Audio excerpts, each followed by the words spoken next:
Hello there. You probably have a few questions. What is this? Where are we?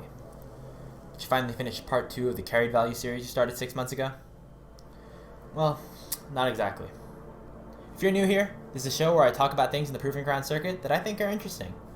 We're going to take a look at some numbers, maybe make some graphs. We'll talk about some important things and some not so important things. All that matters is you have some fun along the way. Maybe learn a thing or two. Oh, and we're sponsored by Unified now. Which reminds me. Much better. Welcome back to Fruit for Thought.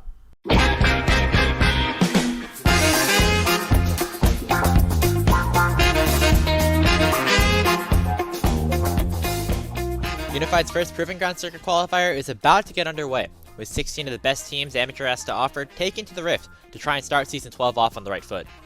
With all the new teams and so many roster announcements, it can be difficult to navigate through all the lineups to figure out who is strong and who we can expect to perform well. Where do we start? In traditional sports, one of the main storylines at the beginning of every season always seems to revolve around the reigning champions. What was it about that team that made them so good? And do they have the potential to do it again? This mindset's a bit less popular here in the Amateur League of Legends space. With short contracts and constant promotions to higher levels of play, roster turnover for PGC orgs is often insanely high, with very few players remaining on a team for more than a split, let alone between off-seasons. With none of the main cores of any semi-pro team from last split sticking together, it seems like there would be very little correlation between who's good now and who was good before. But let's take a look anyway. Before we go any further, we have to define who the reigning champions of semi-pro are. The most obvious answer here is Wildcard, whose main roster won all 3 summer Tier 2 tournaments and finished the highest out of any non-academy team at Proving Grounds. However, another argument can be made for 100 Thieves next. While they didn't perform as well as Wildcard throughout any of the Tier 2 tournaments, they did have 3 of their players promoted up to 100 Thieves Academy mid-season, and with their help, literally won Proving Grounds. Technicalities aside, it's safe to say that both 100 Next and Wildcard sat at the top of the amateur space in their own way this year. Let's see how they did it. At this point, it's important to note that success in semi-pro is defined a little bit differently than at the professional level. While winning tournaments and performing well is obviously important for both the players and the teams, it's also important to develop newer, younger players into academy level talent. While this is an overarching goal for the entirety of the amateur scene, each team has their own little incentives for developing prospects and getting people promoted. For LCS organizations like 100 Thieves and Evil Geniuses, developing young talent on your amateur team gets you early access to players who have the potential to transform into the region's next resident superstar. For independent organizations such as Wildcard, getting players into academy is important economically. The LCS awards development fees to teams who get players promoted into academy or LCS in the next season. This money can serve as a valuable income source for some of these organizations, who thus make it their goal to promote as many players as possible. So, those are the 2 main goals of an amateur roster. Luckily for teams, these 2 concepts seem to work hand in hand at times. If you have really good, solid players to teach your rookies, they'll get better faster. And if your young players are playing better and better, chances are, you win more. Surrounding new talent with veterans is obviously far from a foreign concept. It's commonplace in academy, LCS, and even traditional sports. But only a few teams at the top of the amateur sphere have gone for this sort of methodology. Can you guess who they are? Here we have the experience levels of every player on Wildcard Red's 2021 summer roster at the time they were acquired. Recorded games played at the professional level are in blue, Academy or Challenger Series games are in red, and amateur and collegiate matches are in yellow. Right away, we see a pretty obvious split between young development pieces and proven experienced veterans. Bradley, Daption, and Winston to an extent were brought in as super high skill ceiling players without that much experience. In contrast, you have Brandini, Dokla, and literal LCS MVP turned player coach Arrow. While they might be more well-known quantities, these players played exceptionally well throughout the season, as well as using their experience to help some of the younger players hone their craft. 100 Thieves Next is a really interesting case to look at. After some disappointing finishes with essentially a 5-rookie lineup in the spring split, 100 Thieves decided to bring in Gamsu, who has had storied careers in both League of Legends and Overwatch. Not only was Gamsu able to help 100 Next dramatically improve their standings throughout the Tier 2s, but many of the younger players also saw immense jumps in their play throughout the summer. At the end of the day, not only did Wildcard and 100 Next find success in the summer Proving Ground circuit, but 7 of their players have found themselves on academy teams at the start of 2022. I'd call that a mission success. This leads us back to our original question. Are the reigning champs of amateur ready to run it back in 2022? Even though none of the players on either of these teams are coming back to their respective rosters, it seems like both orgs decided to build in a similar way with the hopes of doing well and getting players promoted. On the side of Wildcard, their top side of Alorum and Griffin are two of the smartest, most storied players in the scene, with over a decade of experience between them at all three levels of play. As for young talent, all eyes will be on Minwei, who showed promise as both a weak side and strong side carry in Wildcard's developmental system in 2021. And make sure to watch out for Strumpus and Rhino, two players who did very well in Amateur last year and are looking to take that next step to get back into Academy. Like last year, 100 Next roster has considerably less games than Wildcards, but the strategy still remains. The big name here is Insanity, who was Immortal's LCS mid laner for the past year and a half. He'll be bringing his experience to a roster full of potential, with amateur superstars Array and Fnatic, a role-swapping sword, and of course, the 15-year-old Prodigy General Sniper. Both Wildcard and 100 Thieves Next built rosters that promoted both success and talent development last summer. Going into 2022, these orgs kept to their strategy, forming teams filled with players who could realistically be promoted, and more importantly, can win. The fun's about to begin. Hope you're ready.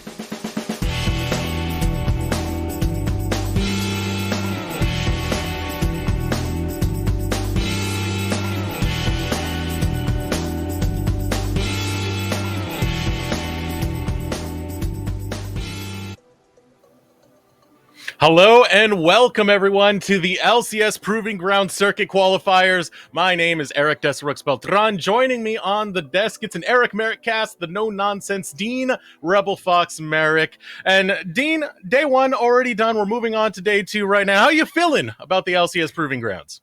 Oh, it's been 3 days of fantastic games already. We're getting into our first and our second set of groups. Everything was exciting yesterday. We had 3 series go the full distance with 2 of our top seeds included in that top 3. I can't wait for what a second day of games is going to be able to give to us. And let's get a quick recap of what just happened last week, as we did have, not last week, excuse me, yesterday, groups A and B already slugged it out with the 100 Thieves Next and no team taking it out of Group A, Golden Guardians Academy, and Wildcard taking it out of Group B. But now we got to move on to Group C and D, which is going to be played here today, and now we can get that screen up. Yeah, today, fortunately, the Academy stream is running along tandem once again with our Group C games, and the Group D games are going to be right here. We're kicking things off with EG Prodigies versus the side of Taco Gaming, and we're going to get a chance to see a little bit later on another series. We'll get into that one a little bit later. But like we said, Academy currently running Group C, Immortals versus Winthrop over on that channel. That should be a nice, exciting matchup. You get to see a little bit more collegiate talent. It's a lot of that somehow that snuck into the Group 5 teams completely. And a little bit later on, we're getting our own little dose of C-Lol in Maryville versus Dinka, and Dare Gaming against Supernova over on the Academy channel. Plenty of fantastic series today, Eric. Yeah, and especially with yesterday, you were talking about it. Every match going the distance except for one. It kind of shows you how hungry these players are here in the LCS Proving Grounds qualifiers. It's pretty exciting, I think. The biggest shock, of course, again, our 2 top seeds in 100 Thieves and Golden Guardians, especially Golden Guardians getting pushed by UCI the way that they did, was really astonishing. But even Team Ambition doing that kind of work against 100 Thieves was pretty nice. I think all of us expected No Team versus Radiance was the most conflicted among our entire casting department because we were back and forth. I think it was almost a 50-50 split. No Team able to come out ahead on that one. Wildcard and Bay State, even with the 2-0, was still pretty conflicted in the earlier stages of those games. Yes, it did end up being Wildcard taking away both those games in pretty convincing fashion by the end, but actually pretty entertaining themselves. So yeah, our competition this year inside of Proving Grounds proving to be very close-knit alongside one another, even closer than maybe all of last year combined. But now we have to head up into the matchup here that's happening right now, and that is going to be Evil Geniuses Prodigies versus Team Taco Gaming. You know, you always got to love when amateur teams come up with names like this. But this is the battle of a org that has been more established in development, at least among the pro teams of North American Amateur, versus an org that's kind of just put together a band of misfit minions that are just looking to run it.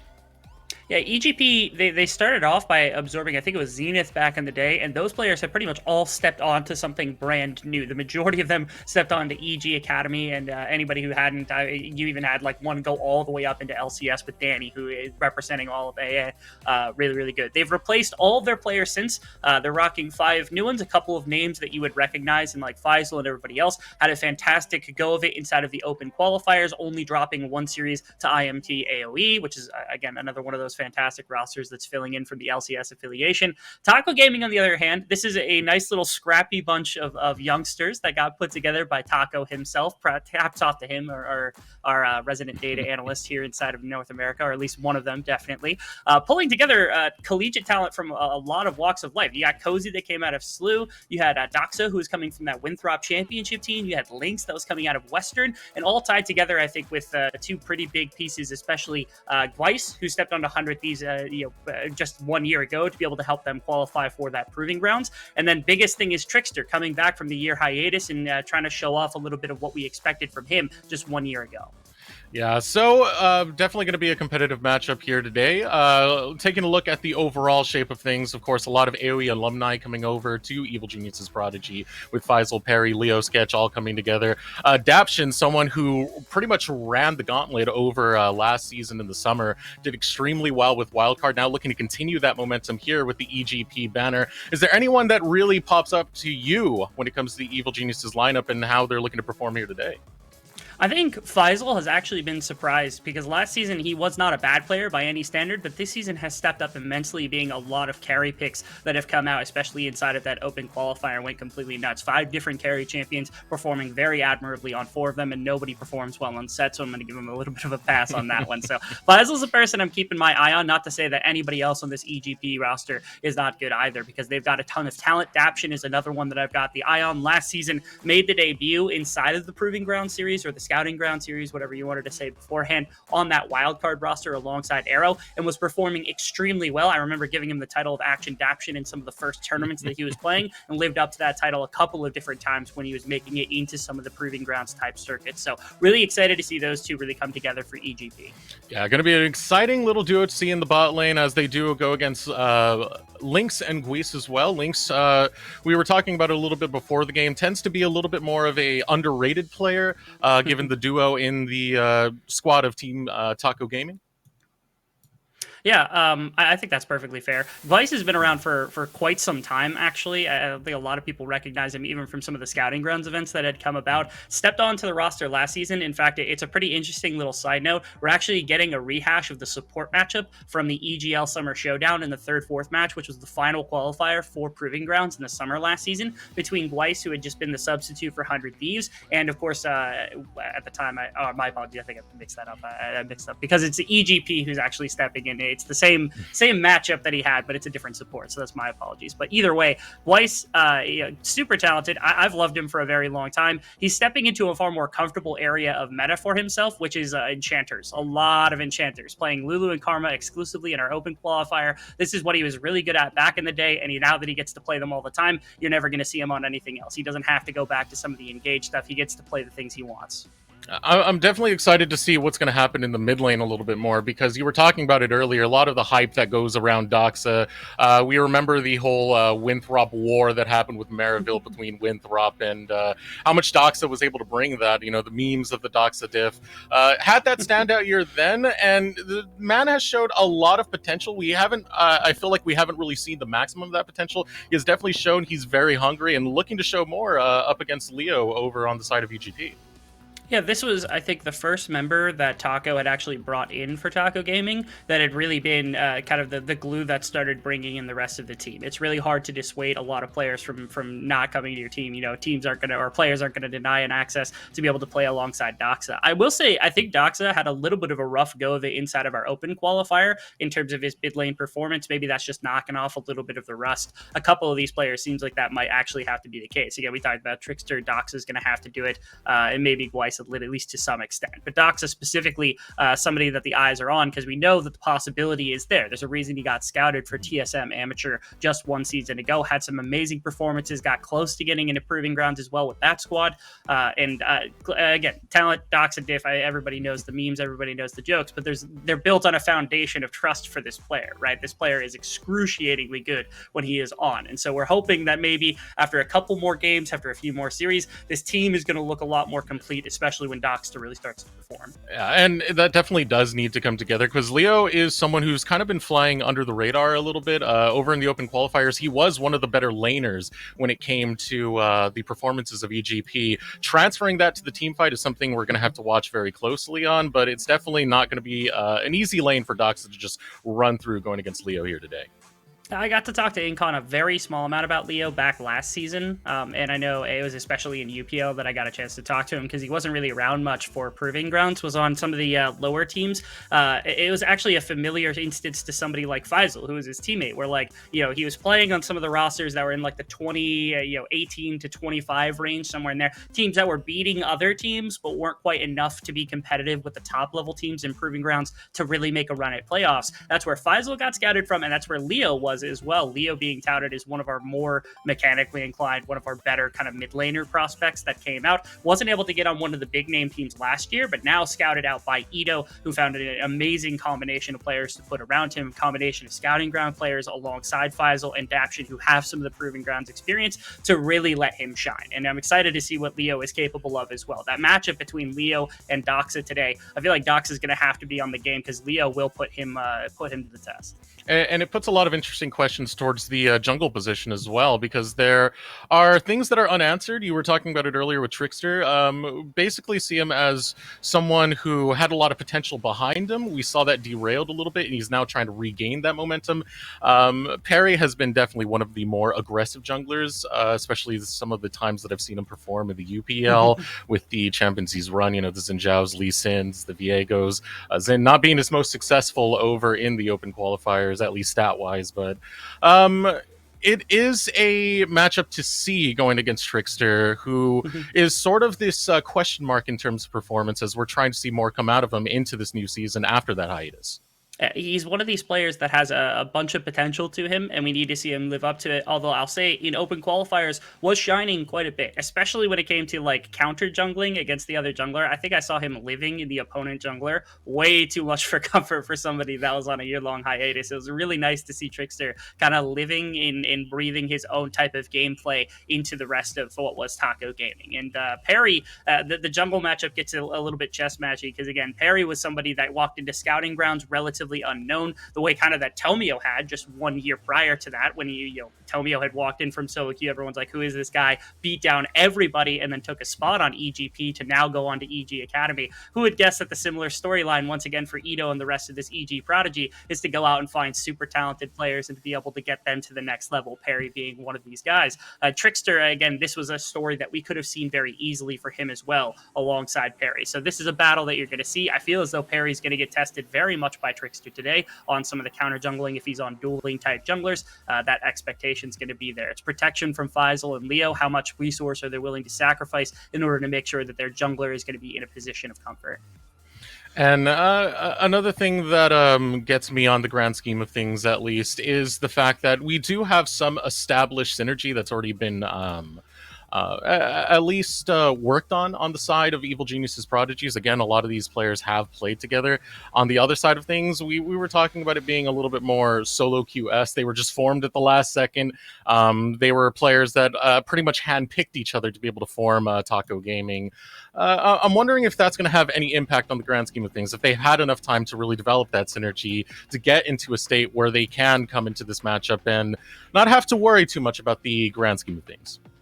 I think Taco Gaming, before the tournament had started, hadn't had more than maybe a week to really scrim together and get their pieces all together in a bundle, which is why walking in, you look at a roster like this and you're like, wow, this is a roster that could really make noise. And they made it into the event. They weren't the safest of teams to be able to make it into the event with the 3-2 in record. But again, this feels like a team that the longer and longer they get to play, the more they get to meld out this style a little bit, the easier this is going to become. You've got some of the components of like a combination of like, again, CLOL, you have components of players that know each other and were willing to vouch for each other to put together a squad that all of them were comfortable with. You got pieces even from like Proving Grounds, where Gweiss was there, Cozy was there just a year ago, Lynx was there on Supernova just a year ago alongside Cozy.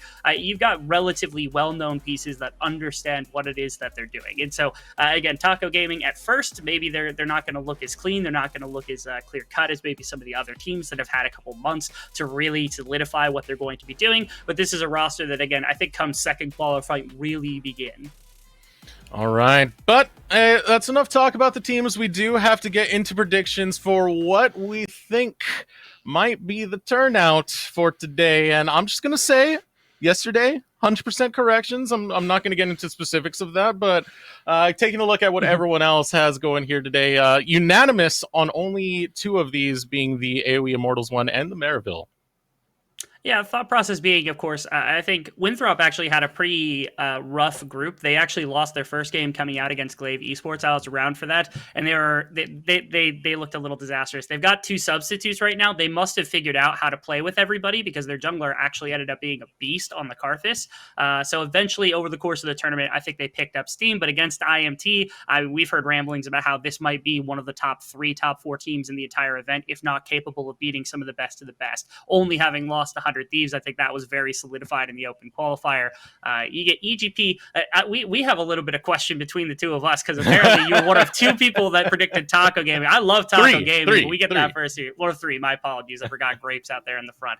And then the Supernova, I mean, what are the chances that we had 6 people predict Supernova and both of us were two of the ones that actually did that? We're on the same page on that one. We get a little bit of back and forth on the EG Taco Gaming, our first series here in the day. We were talking about Doxadiff and Winthrop and all of that. That's what's carrying me over right now. It's just the high from when I was rooting for Winthrop, even in the fall season Winthrop, over with my bud. So I gotta let out the fanboy in me sometimes. So I'm going for Taco Gaming on this one. I totally respect going for EGP. I feel like it's definitely the wiser choice. I would not be upset if Taco Gaming came out and gave a challenge and even beat out EGP. Both these squads are ones that I think they've got quite a bit of talent on them. I think they're two rosters that even coming into the later parts of this year, into the next Proving Ground circuit, are going to have players that are excruciatingly successful in the long term, especially EGP, who have kind of built themselves on that. And Taco Gaming's players are ones that I feel like this roster might even just get picked apart because of all their players and just how well they'll end up playing by the end of this circuit. So yeah, it's a really tough one because usually I'm like, all right, you can have some semblance of a bias, but I just can't. I love both these teams. I'm just willing and ready to see a fantastic matchup because it's going to be an explosive one, I hope. And we're ready to get into draft. Evil Geniuses Prodigies versus Taco Gaming. EGP will be on the blue side, Taco Gaming red side. So we're waiting for the first set of bands to go through. Any expectations coming out of you so far, D?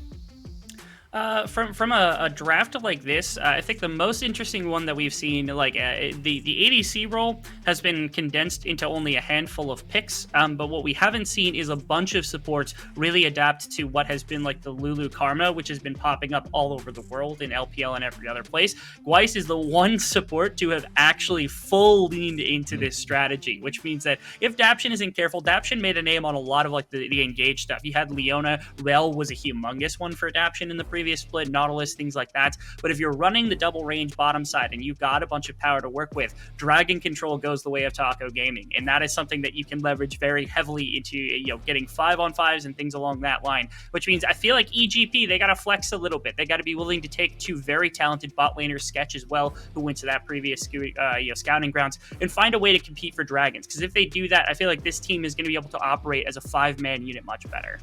Yeah, no kidding on Gweiss leaning into that. Every game in that open qualifiers, Lulu Karma. He's fully invested into that as the first set of bans go through. EGP going to ban away Akali, TF, and Caitlyn. Taco Gaming taking away the Xin Zhao, Jace. One more ban left on the table. First pick will go over to EGP. And now, Lee Sin isn't taken off the board from either of the two junglers, but specifically Trickster is the one that I'm looking at to snag that one up. It was his most played so far, and it's the one that I saw the most inside of the open qualifier when it came to his comfort level and being able to just attack the opposing jungler. So Perry has to be ready for something like that. We did not see a bunch of champions end up getting kicked out. So Jinx, for example, is a very legitimate threat of being picked here from either team who doesn't decide, because that's probably the next up on the board after the Caitlyn comes through. So Jinx being hovered for the time being for EGP. That is going to get locked in. So Jinx coming in. You get the hyperscaling, you get the long range. Super Mega Death Rocket also does a lot of work if you can find that snipe in the distance. But Retaliation coming out of Taco Gaming, going to hover the Zed for the time being.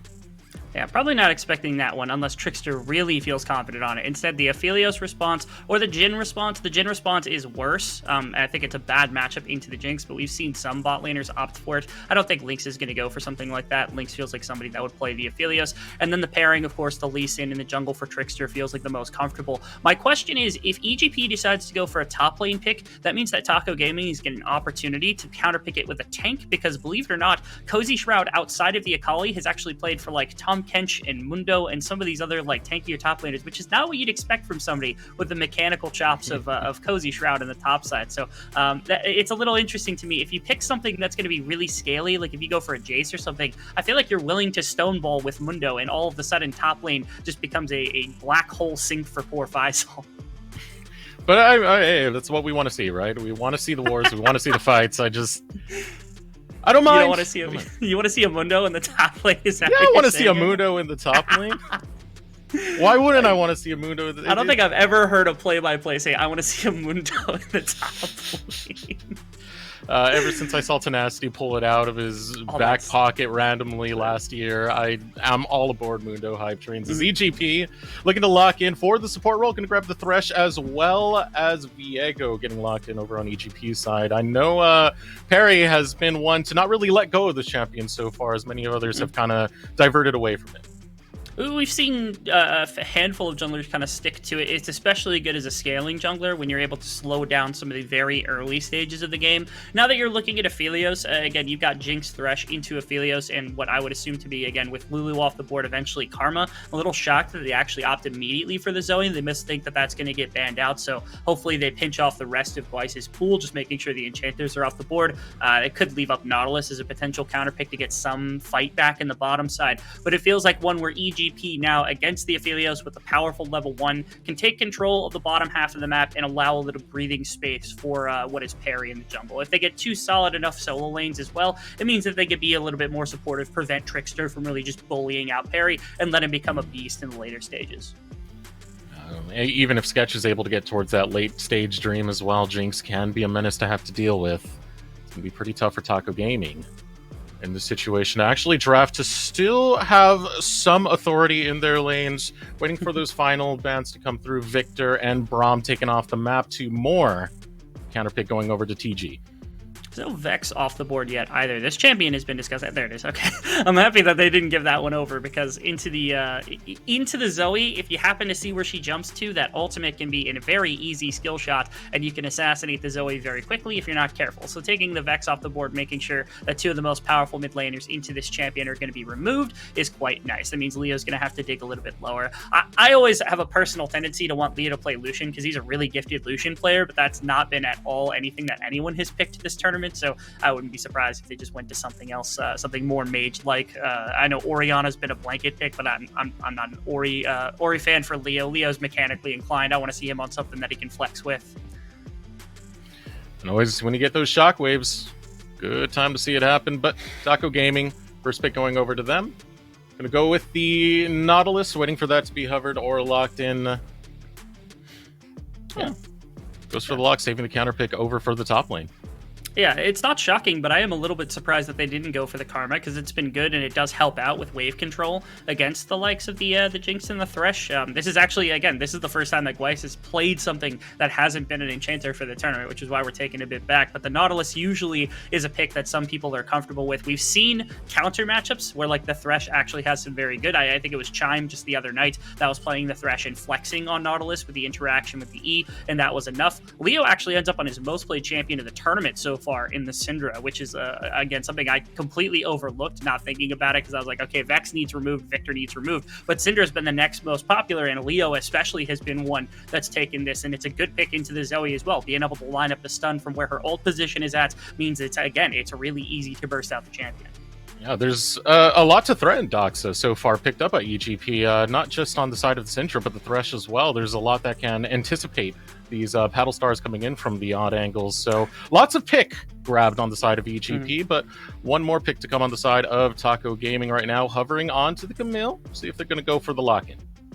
I was hoping for the Akshan somewhere. I haven't gotten to see it quite yet in competitive play at all, and I know that Faisal was somebody that would play, and Cozy would have the mechanics to play it. Instead, goes for the Jax. It's a brawler matchup into a Gwen that's going to be helpful. It's going to be something that can beat it down inside of the laning phase. I think it also gives a nice attacking lane for the Lee Sin, where now all of a sudden, if Trickster doesn't want to get super aggressive into parry for whatever reason, he's got a couple of lanes with decent setup. You got the bubble in mid, you got the counter strike from Cozy in the top, you got Gweiss to be able to roam around the map and help out. Trickster feels like somebody that could take over this map in the right situation with the lanes that have been set up from EGP. Yeah, so having the Jax over on the top side facing into Faisal, composition's now completely finished on both sides. I do like a lot of the pick that was coming out from EGP that I did state earlier, having both the Thresh that can roam out, try and find those cheesy Fog of War hooks coming in. Same thing for the Scatter of the Week. Lots of potential in the mid game coming out of EGP.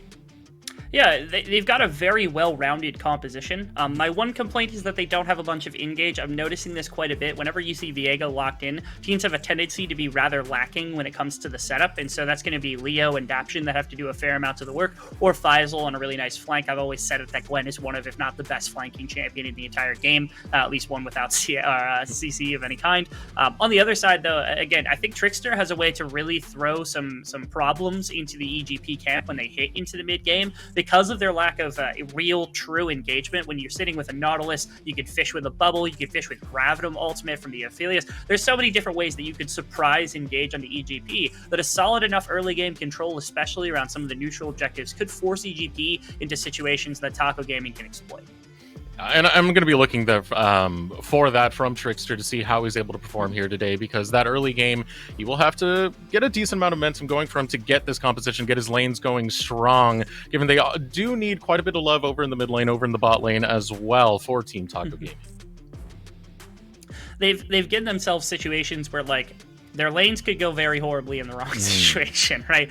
Your Aphelios Nautilus is a good pairing together, but at level 1, again, if the Nautilus isn't careful and you don't get a good hook with an Aftershock off your relatively squishy into a Jinx, that can just hit you from too far. The distance, it's a matchup that Daption, I'm sure if he's well-versed in, could bully out from Gweiss. And then, of course, topside, you have a Jax. That's a great champion if you leave it alone for long enough. We've seen what it can do in that situation. But again, if Perry decides to get aggressive, or if you see Leo start roaming across the map, things along that line, all of a sudden, if Jax falls behind, if your Aphelios falls behind, you've already got this amazing team fight set up for EGP. They don't have to worry that much. I feel like they're comfortable taking either a gold, like an even gold state, or even just any sort of gold state that is around the same area. So long as EGP is competitive, they're going to be comfortable with the place they're in. It really will take Taco Gaming finding some sort of aggressive movement to really get themselves into a comfortable place in this game as well.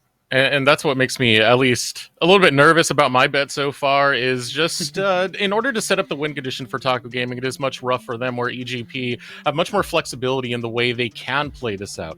You were mentioning earlier the only problem they are having where in their composition is the engage, but still the potential is there even without that engage. Just having those tools to find the long range pick to follow up is quite disheartening if you're looking on the side of Taco Gaming, if you're a fan of Taco Gaming, if you're breaking my heart like me right now.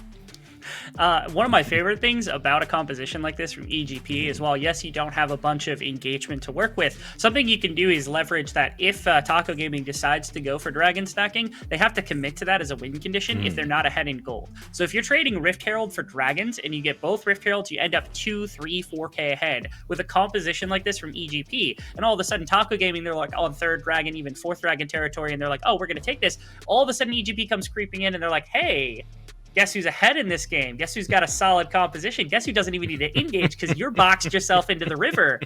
All of a sudden, things look a little precarious. I think Taco Gaming has to be on top of that as well. Again, the control from Trickster really is something we're paying attention to. Try to deny things like that from EGP, because again, you don't want them walking into a team fight with a 4k gold advantage at like 15-20 minutes, because that's just going to spell the end of you.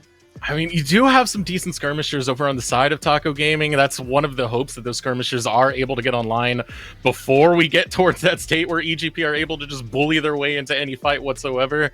But that is still a hope. That is still a condition that is one that's going to take some time to at least set up for Taco Gaming. Yeah, I think the other really big thing that I'm watching from Taco Gaming in this one specifically, this is a Doxa diff potential game, right? Like, there's multiple targets that, like, if the Gwen doesn't throw the W, you can assassinate Gwen, but there's 3 members that legitimately could get one tapped from just a single bubble combo, as long as there's no protection from the Thresh, because that is the other thing. Daption's going to have to be on point, because if Doxa gets 2-3 kills, starts rolling 2 items, 3 items, you get the Shadow Flame, you get the Void Staff, you get Penetration in there, the Ludens, and you pop somebody like they're nothing, team fight stops working. Again, there's no true full engagement. So if you lose one of these important damaging members, you just get diffed by Doxa really quickly, and you don't want that to happen. So be careful around the Zoe. Keep an eye on her. Make sure that Doxa's not pulling a bunch of ambient gold either, because that could be one really easy way for Taco Gaming to just kind of break up any semblance of a 5-on-5. And it feels like kind of a rush in that situation. You have Doxa on one side who's looking to get that snowball, who's looking to get that one pitch perfect paddle star right into the face, get someone eliminated, but also on the other side, you still have Sketch, who, if he is able to get a kill, gets excited, gets harder to take down, gets harder to pinpoint, and will be able to just run the battlefield on this Jinx. So that's something that will have to be kept in mind for Taco Gaming. You know, you want that pinpoint target, you want to take him down, so you don't get that excited, you don't get that Jinx running the entirety of the map. Yeah, there's so much that I think is actually held very much so that the first 5 to 10 minutes of the game is going to answer for us. Just between, okay, is Trickster able to accomplish a bunch of map control stuff? Who is going to be controlling towards what area of the map? Are we going to see Taco Gaming really fight for the dragon and give up the Rift Heralds? Are they going to go for the Rift Heralds, understanding that this is in a composition that they want to fall behind in terms of gold? Are they going to give up those dragons in exchange? Are they going to try to fight for Doxa to get ahead in the game to be that one really big difference maker? Are they instead going to attack for their Jax and get the Jax going in a side lane? Like, there's so many different variables for how these games can be played out. It tells me both coaches know exactly what they're doing. They should have styles that they're hoping to bring into a game like this. And for one, I think it's going to lead to very exciting, very variable gameplay we don't get to see too often. Well, let's see how that plays out as we are ready to hit the Rift. Evil Geniuses Prodigies versus Taco Gaming. Let us know in chat who you think is going to win. As for now, the 5-man spread as the battle lines are drawn. First match of the day here on the LCS Proving Ground Circuit Qualifiers. This is, I think, the first time we haven't seen...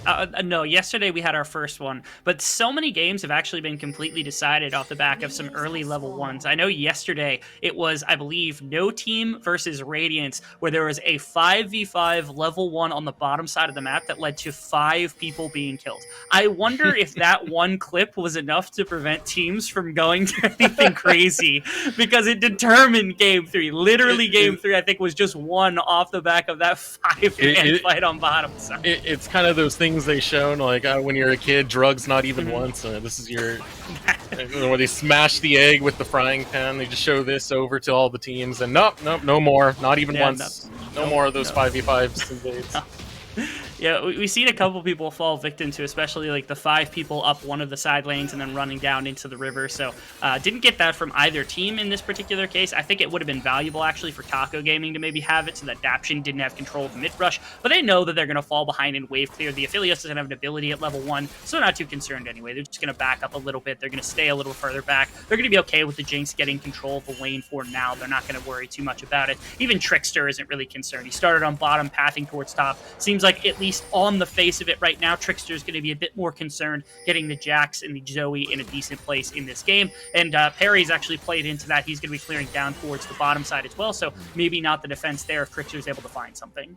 Yeah, it should be just pretty much a standard start for both these junglers ending on the bot side. We'll be able to get that. Scuttle Crab has priority on the bot side as well, but that might be completely null right now as Trickster starts heading towards the mid lane. Sleepy Trouble Bubble's going to land.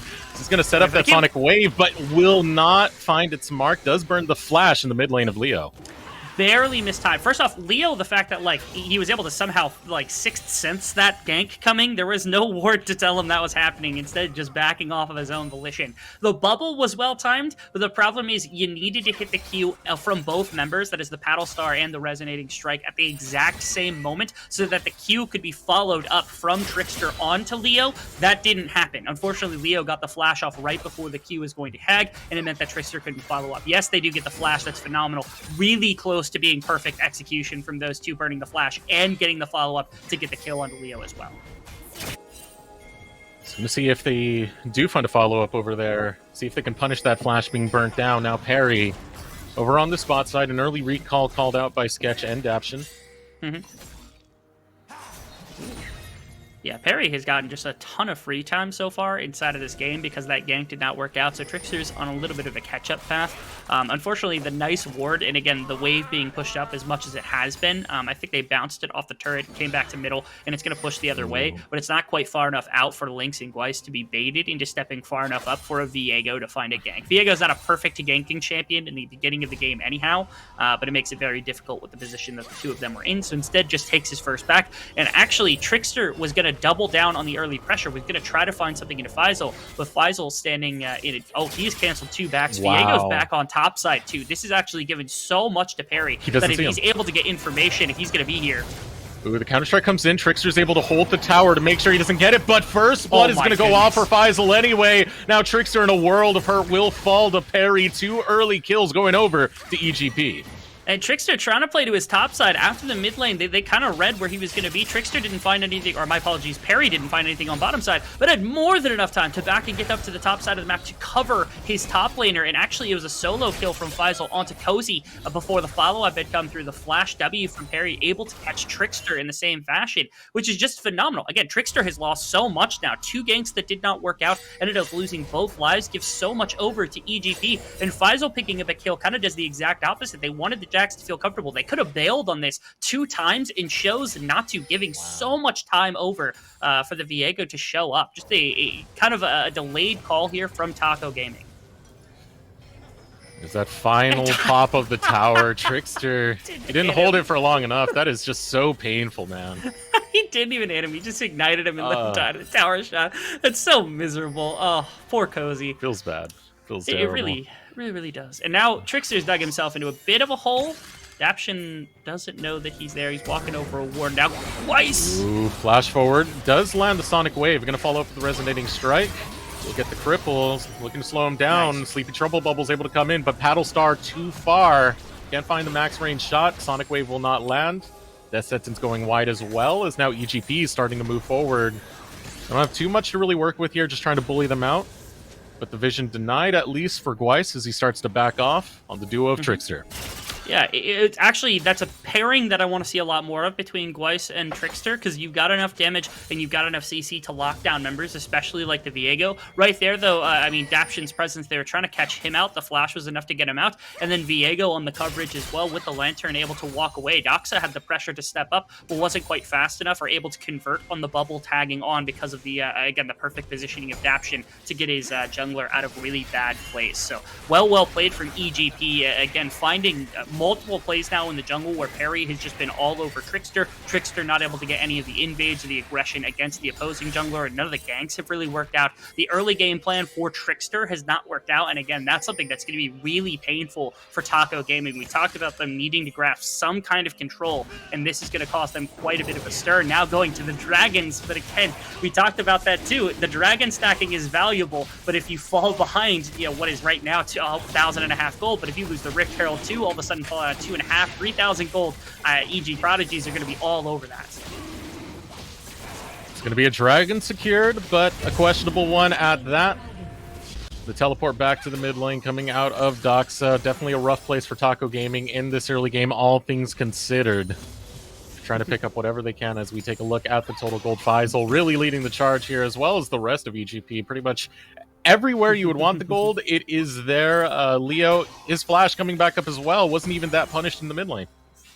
Oh, it was not. Really good stuff from EGP, absorbing a fair amount of the pressure put on by Taco Gaming, who have not been able to convert on anything. And even the bottom lane, where like Lynx is feeling like one of the major ways in which team fighting can actually go their way in the later stages, if the Aphelios is going super well. I mean, that's not even ahead of the Jinx. The Jinx is able to take over fights just as easily. It's going to be really important to hit some of these cooldowns. Like you're saying, wow, the bubble just missing outright onto Leo. The coverage is here from Daption as well. They find nothing to convert into mid lane. EGP looking around, but you can see they're also posturing to top side. Daption's going to convert up here. into Rift Herald, and Taco Gaming understand they're gonna fight right now. Going right on to Daption, trying to get the damage through. They're gonna find it, standing as a 4-stack unit. They're gonna look for more as they set their sights onto Perry, who tries to counter, but will fall to Gweiss in the process. Sonic Wave lands onto Leo, but no follow-up as he's able to get under the tower, but Taco Gaming able to return to get 2 on the board. Really important that they actually get this play to work. Not only because they've got 4 members up here, they throw a lot to sacrifice, potentially losing a bit of the top lane wave and money that could be going into the Jax, but it is imperative that they do not give up this Rift Herald, because again, that gold lead could spiral very quickly out of control, and that means that their dragon stacking is effectively wasted. Faisal's here. I don't think he actually wants the full engagement, although he could drive Trickster off. Weiss is here as well to be a bodyguard. He's going to go for it. He's trying to get the Rift Herald, will be able to pick it up. Faisal trying to get the kill off that one. Paddle Star comes in. It's not going to come fast enough to get the kill before Trickster goes down. A 1-for-1 trade. But Rift Herald picked up by Taco Gaming. If Faisal ends up actually getting the Rift Herald stolen, even if he doesn't pick it up, or if he gets the kill onto Trickster and then can continue that play or force the Rift Herald to restart, that is an incredibly valuable play. But given the fact that it was just the 1-for-1 where you trade a kill onto the Gwen in exchange for the kill, I believe it was onto Trickster and the Rift Herald going over, is a bit more gold that you're giving back to Taco Gaming, so it just ends up not really working out at all like he wanted it to right there. I got the idea from Faisal. Again, stealing that Rift Herald would have made that horrible for Taco. That might have actually been enough of a tilter to really throw me off the pace for them this game. But actually, they've climbed back quite nicely, down to 500 gold advantage. They got the Rift Herald for some plates in the early game, have been able to stabilize a little bit from some of the early failings. Big thing is Doxa has been involved in every kill that Taco Gaming's been able to pick up so far, so he is getting some gold generation for himself. You are going to have him be in a good state to get towards that mid-game state where you're just playing off the Fog of War, you're getting those deep paddle stars, you're getting to the state that Zoe gets to, Dean. The state that I hate at this point, and speaking of hate, Faisal might be hating this one as coming in from an odd angle. It's going to be Trickster, will get a great Dragon's Rage to knock him away from his tower. Now the gank followed up beautifully. Cozy getting a couple more whacks. Good old leap strike to finish it off, and Cozy gets a kill in the top lane. Yeah, finally being able to capitalize on a bit of the pressure towards the top side. Doxa also able to get away. To clear a bit of the wave, too. I was hoping he wasn't going to get punished for that, because Perry, if he finds a W or if Leo finds a stun, that could be problematic for Doxa. But instead, it's just topside pressure that's well converted on. What a bubble! Sleepy Trouble Bubble and Paddle Star does land, looking to find more. Throws out a Paddle Star point blank onto Leo and dances on him. The disrespect, Dean. That's the Doxa diff right there, baby. That's what we were talking about before the series started. Taking the gank coming in from Perry, attempting to help his mid laner out and get him a nice clear. And in goes Doxa. I think it was Leo maybe not respecting that Doxa could just throw the damage at him instead of at the wave, anticipating that maybe he was going to try to clear the mid. And when he hits him with the Paddle Star in the bubble, he just had no response to it. He has flashed that whole time, and Leo can't even get away fast enough to actually respond. He wasn't ready for Doxa to full engage on that. That, coupled with the topside play, where they get to kill onto Faisal, they get a full top lane tower, has actually completely flipped the gold lead on its head from just 5 minutes ago, where it was 1,500 for EG Prodigies. Taco Gaming has found the strikes to get their Jax in the right place, and especially getting this Zoe going. This has been great from Trickster. They failed that topside gank. I thought it was disaster being spelled out, and they get back the Rift Herald. They get back a lot in their back pocket. Really, really good recovery. And right now, Perry nowhere near the bottom lane. Not much to really help out if they do go for this dive, but they are going to be able to clear the minion wave fast enough. That's one of the good things about having this Jinx with the rockets. It's going to stop that dive from happening. Trickster, Gweiss now rotating around this Drake. Going to secure priority on that. Yeah, they've done a good job of not only getting this gold lead and kind of taking away any of the avenues the EGP would be able to use to get a significant early game advantage, while also collecting the dragons. It's a really, really good stuff from Taco Gaming. It's everything that they needed to have happen. Underneath the top tower, Cozy teleported into 2 members. He's really confident on this. Yeah, Cozy a little bit too confident, but one more pop goes out.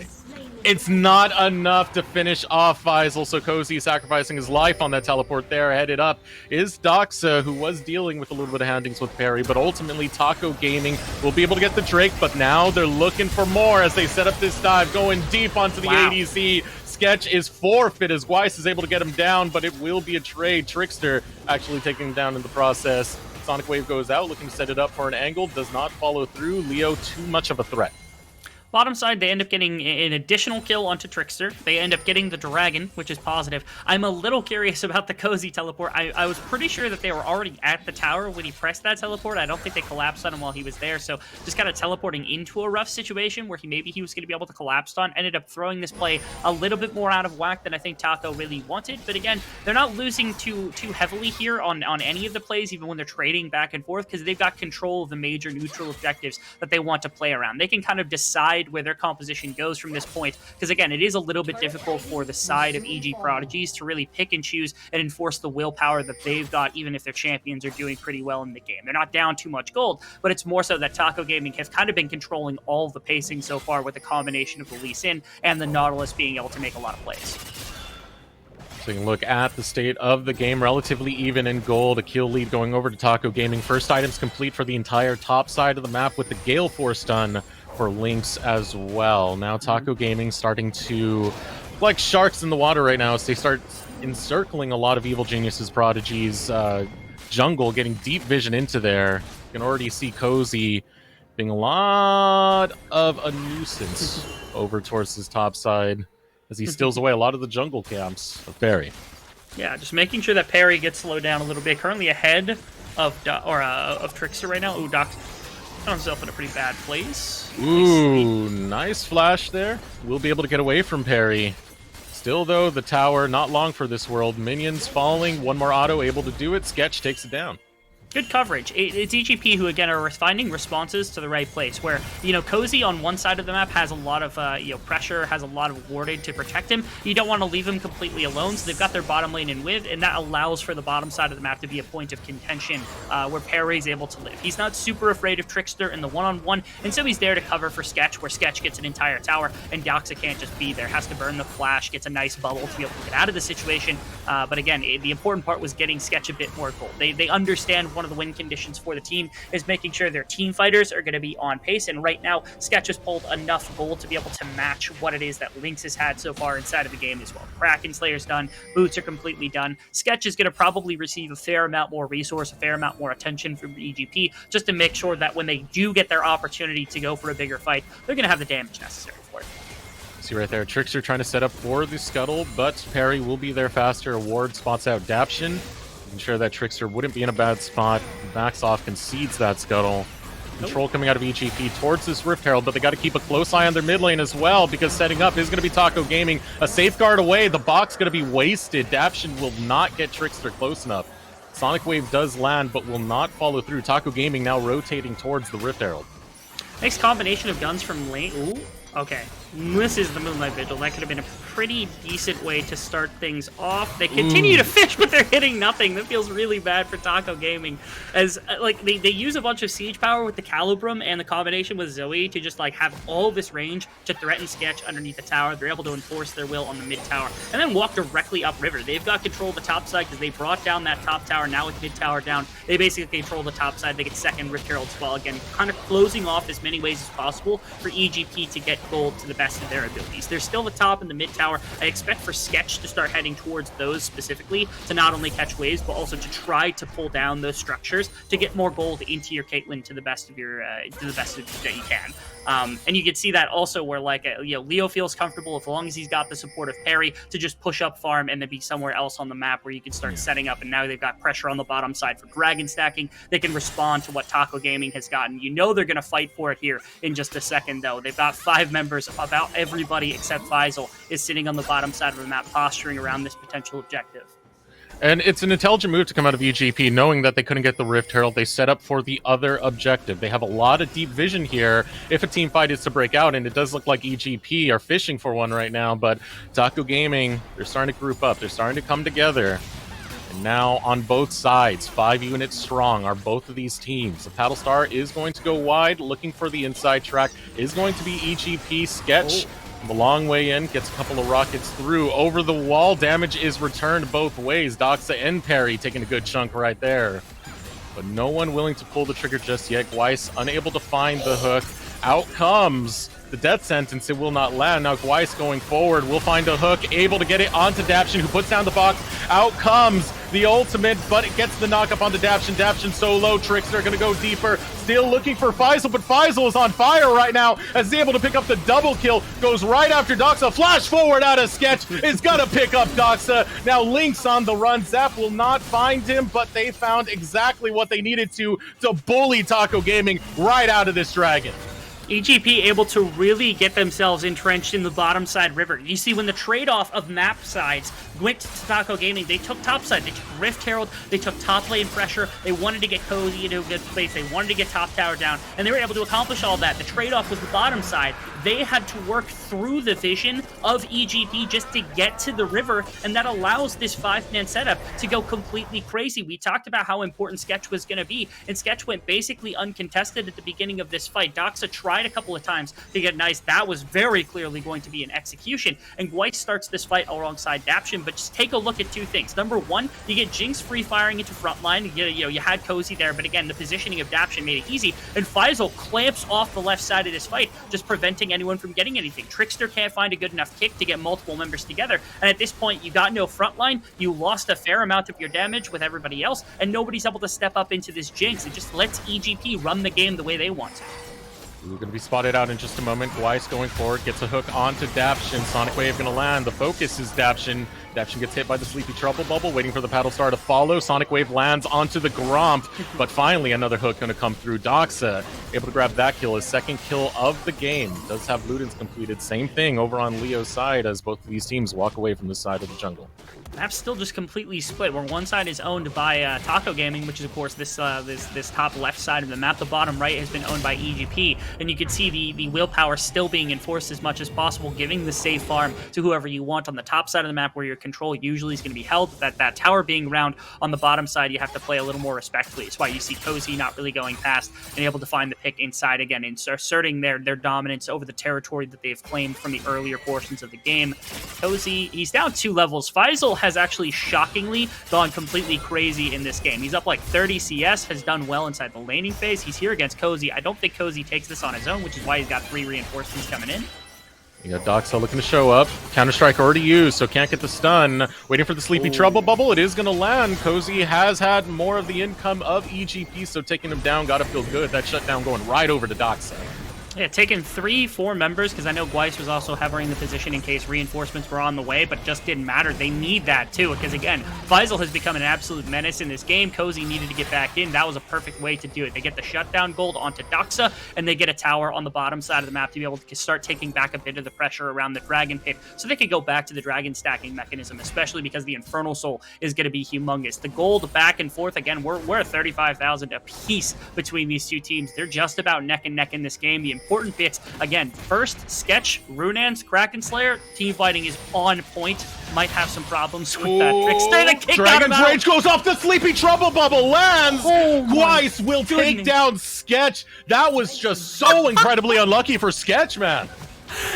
Everything that could have gone wrong went wrong right there. He got hit with the bubble in the midst of the chain. He got hit with the Dragon's Rage kick to bring him down too much gold.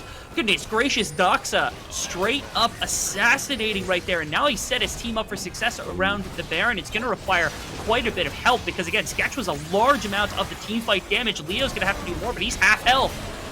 This is the 21-minute part. You really want Sketch to be here, but unavailable. Taco Gaming are going to start going forward with his team fight. Cozy hops right onto Perry. Perry's going to get taken down. Cozy still in the Dragon Pit, taking a lot of damage, falls low in that process. Baron knocking him even lower. He might die to the Baron. Actually barely able to get away in time. The rocket comes out, lands into the face of Doxa. Will not be able to find another Sleepy Trouble Bubble. Perry's still down. Death timer on him, but it's going to be enough to stop the Baron attempt coming out of Taco Gaming. Does look like they're going to find the reset to potentially set up for Infernal Drake. They used it as a really nice bait to bring in another fight. I know Taco Gaming probably was not in a position where they wanted to full commit to that, and you could see that because they ended up peeling off of it. The pick on the Sketch meant that they had a pure advantage in the 5-on-5. In EGP, they were going to play for the fight if what was Taco Gaming decided to play for the Baron exclusively, and they don't play that game, right? They play instead for the fight themselves. They have the advantage. They can do everything that they need to, and they pressure out from multiple angles. Leo's out the top of the fight. Perry's out the right side of the fight. Daption basically never gets here and is never able to really contribute outside of the Lantern. Perry goes down, so they have no jungler. And all of this didn't ever lead to a Baron because you had to be worried about Sketch stepping back in and taking over with big rockets and big AoE and things like that. So instead, they had control of the Baron pit. They got to back, and now they get to redeploy into the Dragon side of the map where they can push up mid lane, push out bot lane if they wanted to, and go for their third Dragon in the game to set themselves up for the soul point. That's the win condition that Taco Gaming was able to set themselves up for without giving over a gold advantage. They've done a really good job keeping the game even while keeping that alive for themselves. And this has been, it's been a large part for a number of different members. But again, hats off to Doxa finding that pick onto Sketch that let that play happen. And that gold lead, forward and back, and then forward and back. Definitely a slugfest between these two squads, and here comes the Flay, really trying to focus down Doxa here. It's going to be Sketch. He will get the kill, but it'll cost him his own life. And now a 4v4. Caught out is going to be Perry. Lynx will be able to take him down. Following up is going to be Trickster as he finds the Sonic Wave onto Leo. And with 3 down for EGP, Taco Gaming, they only lost Doxa, but that's going to be exactly what they needed to try and contest this Baron here as they start the setup. Yeah, biggest problem about the side of EG Prodigies, right? They would typically have a bunch of threats, but your two biggest are Faisal and Sketch at the moment. Faisal's trying to take the Dragon to the best of his abilities. Cozy's gonna have to fight him off because he doesn't actually have a smite. Still standing in there. Faisal's looking to take it, using the ultimate on the Cozy. Cozy going to use the plant to get some health back. Weiss now falling low. Going to be able to go golden for a little bit of time here. It's returned by Faisal, but Faisal gets bonked right back to the respawn. Daption over the wall. Might have just sacrificed his life in the process. Weiss getting lower and lower, but he doesn't care. There's only a support there. Doesn't bring damage. Cozy does. Gets 2 kills. Gets break. Gets out, as well as grabbing Baron for Taco Gaming. They really want it all right here, Dean. They're understanding how, in every single situation, to put themselves that EGP can't get a nice situation. At the beginning of this, we saw that Sketch kind of went down in a trade-off with Doxa, and Sketch is your biggest team fighter alongside Faisal. I want to see how it happened, because I think he stepped just too far up. Of course, Doxa is fishing to get damage onto as many members as possible. Great from Daption to find a nice pick, but you're right on top of Vision. They know you're there. Yes, you get the shutdown, but now you lose, first off, you lose out Sketch, and then you see members on the top side of the fight, but you don't have anyone to frontline, no one to CC with, and that means that you lose Perry, who was trying to do that, and Leo was half health from that trick or from the Doxa combo, and that leads to the Baron and the Dragon going down at the same time. Faisal could never get into that situation to really help out the remainder of his team, and now you've lost, Soul Point has gone over to Taco Gaming, 4,000 gold lead, a Baron buff to bring down the rest of these structures. Everything's fallen apart. EGP was not able to hold on to this game long enough to get around one of these big objective fights where maybe they could take things at least not comfortably. Now they have to be very careful. They don't want to give up Infernal Soul. That is a death sentence. The rest of this team, I mean, like I said, you're still worried about Doxa, but all of a sudden Lynx has showed up, the Jax has showed up, Cozy was able to take the one-on-one against Faisal. Things are not looking up right now.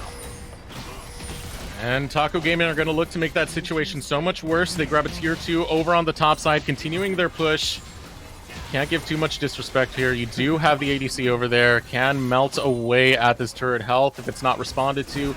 Lynx now starting to wail away, but Sketch is able to show up, does have the wave clear necessary to try and prevent this from continuing, but you're going to have pressure coming from every lane now. Doc's in the mid lane shoving in a minion wave. You have Cozy in the bot lane shoving in waves. Locked into the base is going to be EGP. They've got a phenomenal way to set up this kind of 1-3-1 push. It's not a true 1-3-1 where you've got a nice split pusher in the Zoe, but the biggest thing is no one individual can really step to Doxa with how much gold and how much damage that the Zoe's put out right now. So it's really difficult to respond to all 3 lanes when it's getting shoved at the same time, and that opens up for bottom lane to get pushed. They had to respond to the mid lane. If they can crack that mid inner tower as well, I mean, that's going to be sitting at near a 6,000 gold advantage, which is not where you want to be as EGP. They were so close to getting this game into a comfortable team fighting position, but they are just too far out. They get a nice pick on the tower. Now going for the tower dive onto Daption. Daption gets caught out. Lynx is going to be able to grab that kill. The tower goes down. No contest to come out from EGP. Minion waves shoved in the top lane, shoved in the bot lane, and there is Team Taco Gaming shoving down the middle lane wave. They take down the mid lane inhibitor as well. Now going to rotate over to the minion wave over in the top lane. They are. They're going to shove in the mid wave first. They've got the Jax able to get this Baron buff minions up to the tower as fast as possible. I don't think, unless they get a really big pick, that they can close out the game right here. But honestly, the game is feeling closed out pretty effectively right now, even without the game actually full of closing. Why? Because they're sitting on 7,000 gold. They've got 2 plays down in the base. The inhibitor's down. They're going to find a fight anyway. Oh, a nice hook coming in onto Perry. The damage is flush and it's returned. It's going to be EGP who get the kill. Leo goes down in the process, but they were able to pick him twice. You still have all your damage dealers on Taco Gaming. Not the case for EGP as they lose Perry as well. Now, weight of the world on Sketch's shoulders as he's going to try and do the miracle defense. Health bars are pretty low for Taco Gaming, specifically on Cozy. Doxa losing about half of his health in the process. Minion waves are being cleared out from Sketch. They're going to be able to survive. They're going to have another fight left. Taco Gaming walk out the base. Things got really, really suspect around the middle of that because of Faisal's ultimate. It actually brought down the health bars of a couple of members of Taco Gaming. The problem is he couldn't put it together with Sketch fast enough to get a couple of members executed. If you get somebody on the Mega Death Rocket there, and all of a sudden Sketch is excited being able to rain rockets with a 3-item Jinx, that fight probably looks different, and EGP might be able to turn back the tide of this game. But no one goes down, able to pull a bunch of the base, and damage is down already for Taco Gaming. And that means that EGP now has to say they are extremely susceptible for 45 seconds when this Infernal Drake is going to come up. Daption's going to try to push back some of the vision, but the backs have come through. All the important members of Taco Gaming are going to be here. They're going to have to take a fight from a disadvantage without a bunch of the tools necessary. Again, Faisal's Ignite. Sketch doesn't have summoners right now. Even Leo doesn't have summoners. They got to find a miracle fight to be able to defend this game just a little bit longer, and Daption's getting caught. Daption caught out. Perry looking to try and help him, but it's a tough one to pull off. Over the wall, he's able to pull it off. Able to get that snare. Daption will be able to get out, but it's pretty much silver linings at this point as he takes that recall, and the rest of EGP try and set up for could be the last fight of this game. 6 seconds till that Infernal hits the map. And Doxa is going to be a pest by getting into a very solid angle to find some plays. They're going to look for an engagement and a parry. If they kill him, game's over. A lot of damage onto Lynx, able to take him down. Now Trickster trying to walk away. Runs critically low, barely gets away from the back end of that ultimate. But Doxa still moving forward, still getting the paddle stars, making his presence felt. Low health bars are starting to come in for EGP. Daption, Perry have to be very careful because Doxa, he just needs one paddle star and he can ruin your day. Over the wall, shoots another one, almost finds Daption. Daption by the skin of his teeth, able to walk out and walk back towards this blue side jungle as another paddle star lands. Faisal low, Daption low, Perry half health, and little bits of damage on both Sketch and Leo. But here comes the attempt coming out from Evil Genius Prodigies, trying to find it. It is going to be picked up. Here comes the teleport. Looking at Joyd. It is going to be Cozy going for the back door. He doesn't give a damn about that team fight. He doesn't care about anything else but taking the dub in this game. So go take that team fight, EGP. Team Taco Gaming are going to take the win. EGP, they try to mount some semblance of defense. They get an execute onto the Aphelios at the end of the game, and things started to maybe look up, but they forget the top lane, the mid lane. They were already crippled from that previous push, and a teleport ends things for Taco Gaming. Decisive teleport to end things out. Stalled around that dragon play as well. They were able to hold out enough time for the wave to get on the tower. A lot off of Doxa, a lot off of some of the pick potential coming out of him and Weiss. What a game from Taco Gaming. They got off on a stumble and ended up in great fashion taking a game over EGP. What can you really say about that one? We kind of like worded this team to be the misfit minions. They're just thrown together. Well, they played like it as well. This was a very chaotic game. There was just there was fights going on left and right, front and center, constantly trying to fight back and forth. You saw the gold lead sway to Evil Genius's side, then Taco Gaming, then Evil Genius's, then Taco Gaming, but that final sway, able to hold it down. Team Taco Gaming, that was some good stuff right there.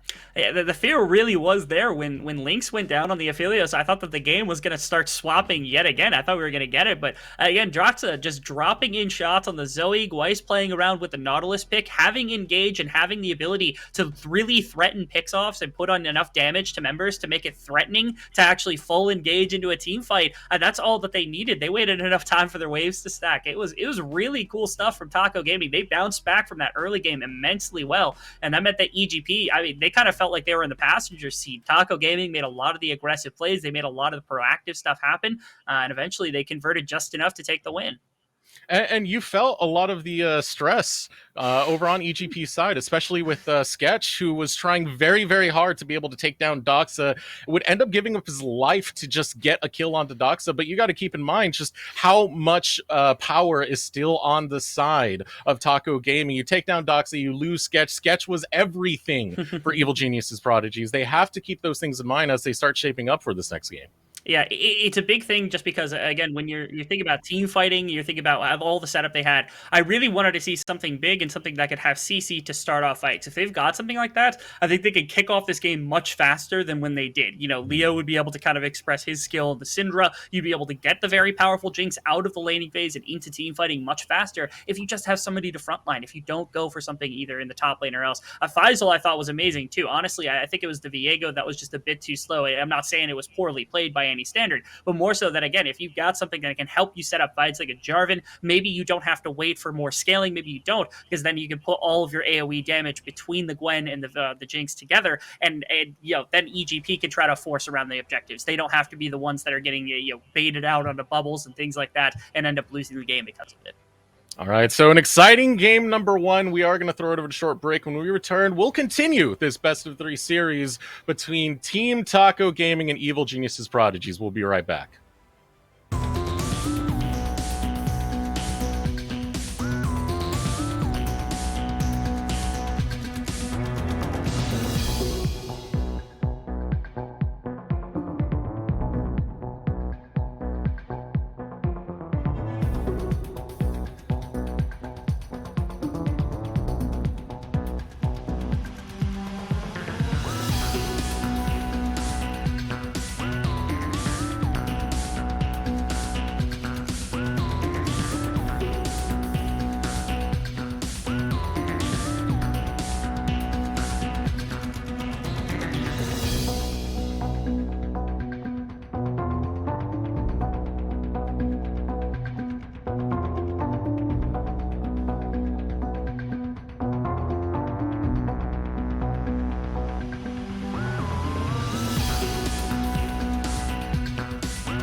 Welcome back to the LCS Proving Ground Circuit qualifiers.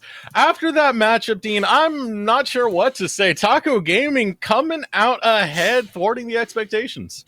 So yesterday, this also happened because yesterday we had both Golden Guardians and 100 Thieves lose in their first games.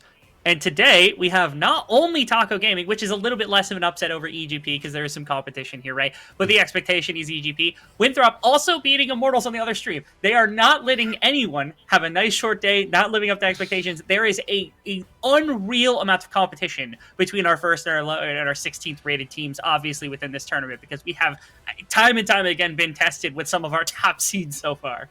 It's the Winthrop underdog buff. That's really what it is. Like Doxa, he might have left the team, but it's still there. It's still netting within him. And Team Taco Gaming, it looked great, man.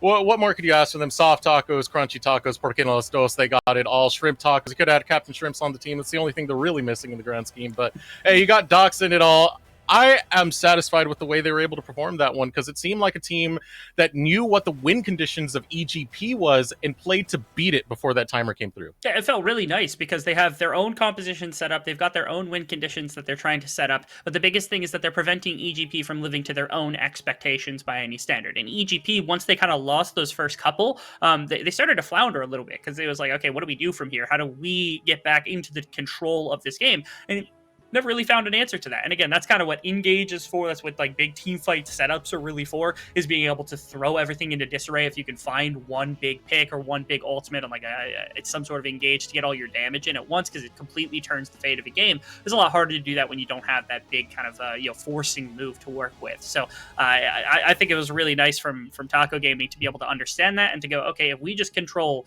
it sounds really weird to say this, but it's like if we control everything, they have no moves, and we just win automatically, which is kind of what happened in the end. A couple of really nice mid-game team fights too also put them in a very solid gold lead, which is what they were able to exploit to do all the damage that they needed, especially around that Baron. The big pick from Doxa, as well as the pick off immediately onto the Viego, kind of led to this domino effect that got them into a position to take Baron and crack the entire base. But they had to get themselves into that position more than once at least, because EGP were able to bring it back. We saw some good performances coming out of Sketch when it came to the early game and being able to get the assassinations onto Doxa. Just those long-range rockets, they do damage. Faisal as well had a pretty good performance that game. So EGP, they're very much still in the runnings for this one. It's definitely a game where you can't count them out as a whole with how back and forth that game was. But you definitely know something has to shape up. EGP now selecting blue side. I'm going to stick with the same side that we have right now. I really do think that there's a number of teams that I've seen at this tournament that I would like to see running slightly easier compositions, or something that has a lot more of a definitive arc to it. You know, what are we deciding to do? Because playing for Rift Herald and then immediately losing out on the first Rift Herald and not finding a way back into the game from that point is a little bit difficult. So again, for EGP, it's a question of what do we do right? Like what is it that our players are good at doing? I feel like Daption being on something very hard engaged, the Thresh was great. It had some nice protective moves, but again, something like the Rel, something like the Nautilus itself that allows you to make a more forcing move or make a bigger team fight kind of impact would actually also make a big difference inside of a game like this. And I think EGP should be a little bit more open to something like that. So the first difference in bans so far, first one that's going to pop out is going to be the Lee Sin Trickster. Not going to be able to play that again, which he did have a good performance on it, ending up 3-2 and 11. Definitely had a lot of agency when it came to bringing back those gold leads, swinging them back into Taco Gaming's way. Yeah, it was, I wouldn't say that it was like an ultimate Lee Sin performance, and after that like initial gank, I had my questions on it, but there were good kicks from Trickster. There was nice decision-making from Trickster. I don't think there was anything inherently necessarily about the Lee Sin that game that really would have forced me to necessarily take it away outside of the control that I had in the early game, but there's other champions that can accomplish the same thing. You know, Sin Zhao's got to be one of those that you can consider as well as being on that kind of idea. So here, if they decide to go back to the same thing where they go to the Viego very quickly, and give Trickster something that commands, I feel like that you're not going to lose too much, even though the Lee Sin's off the board. So for EGP, at least, I feel like it's more of a systematic change that needs to happen in the jungle than it is just the Lee Sin being the big overarching problem here.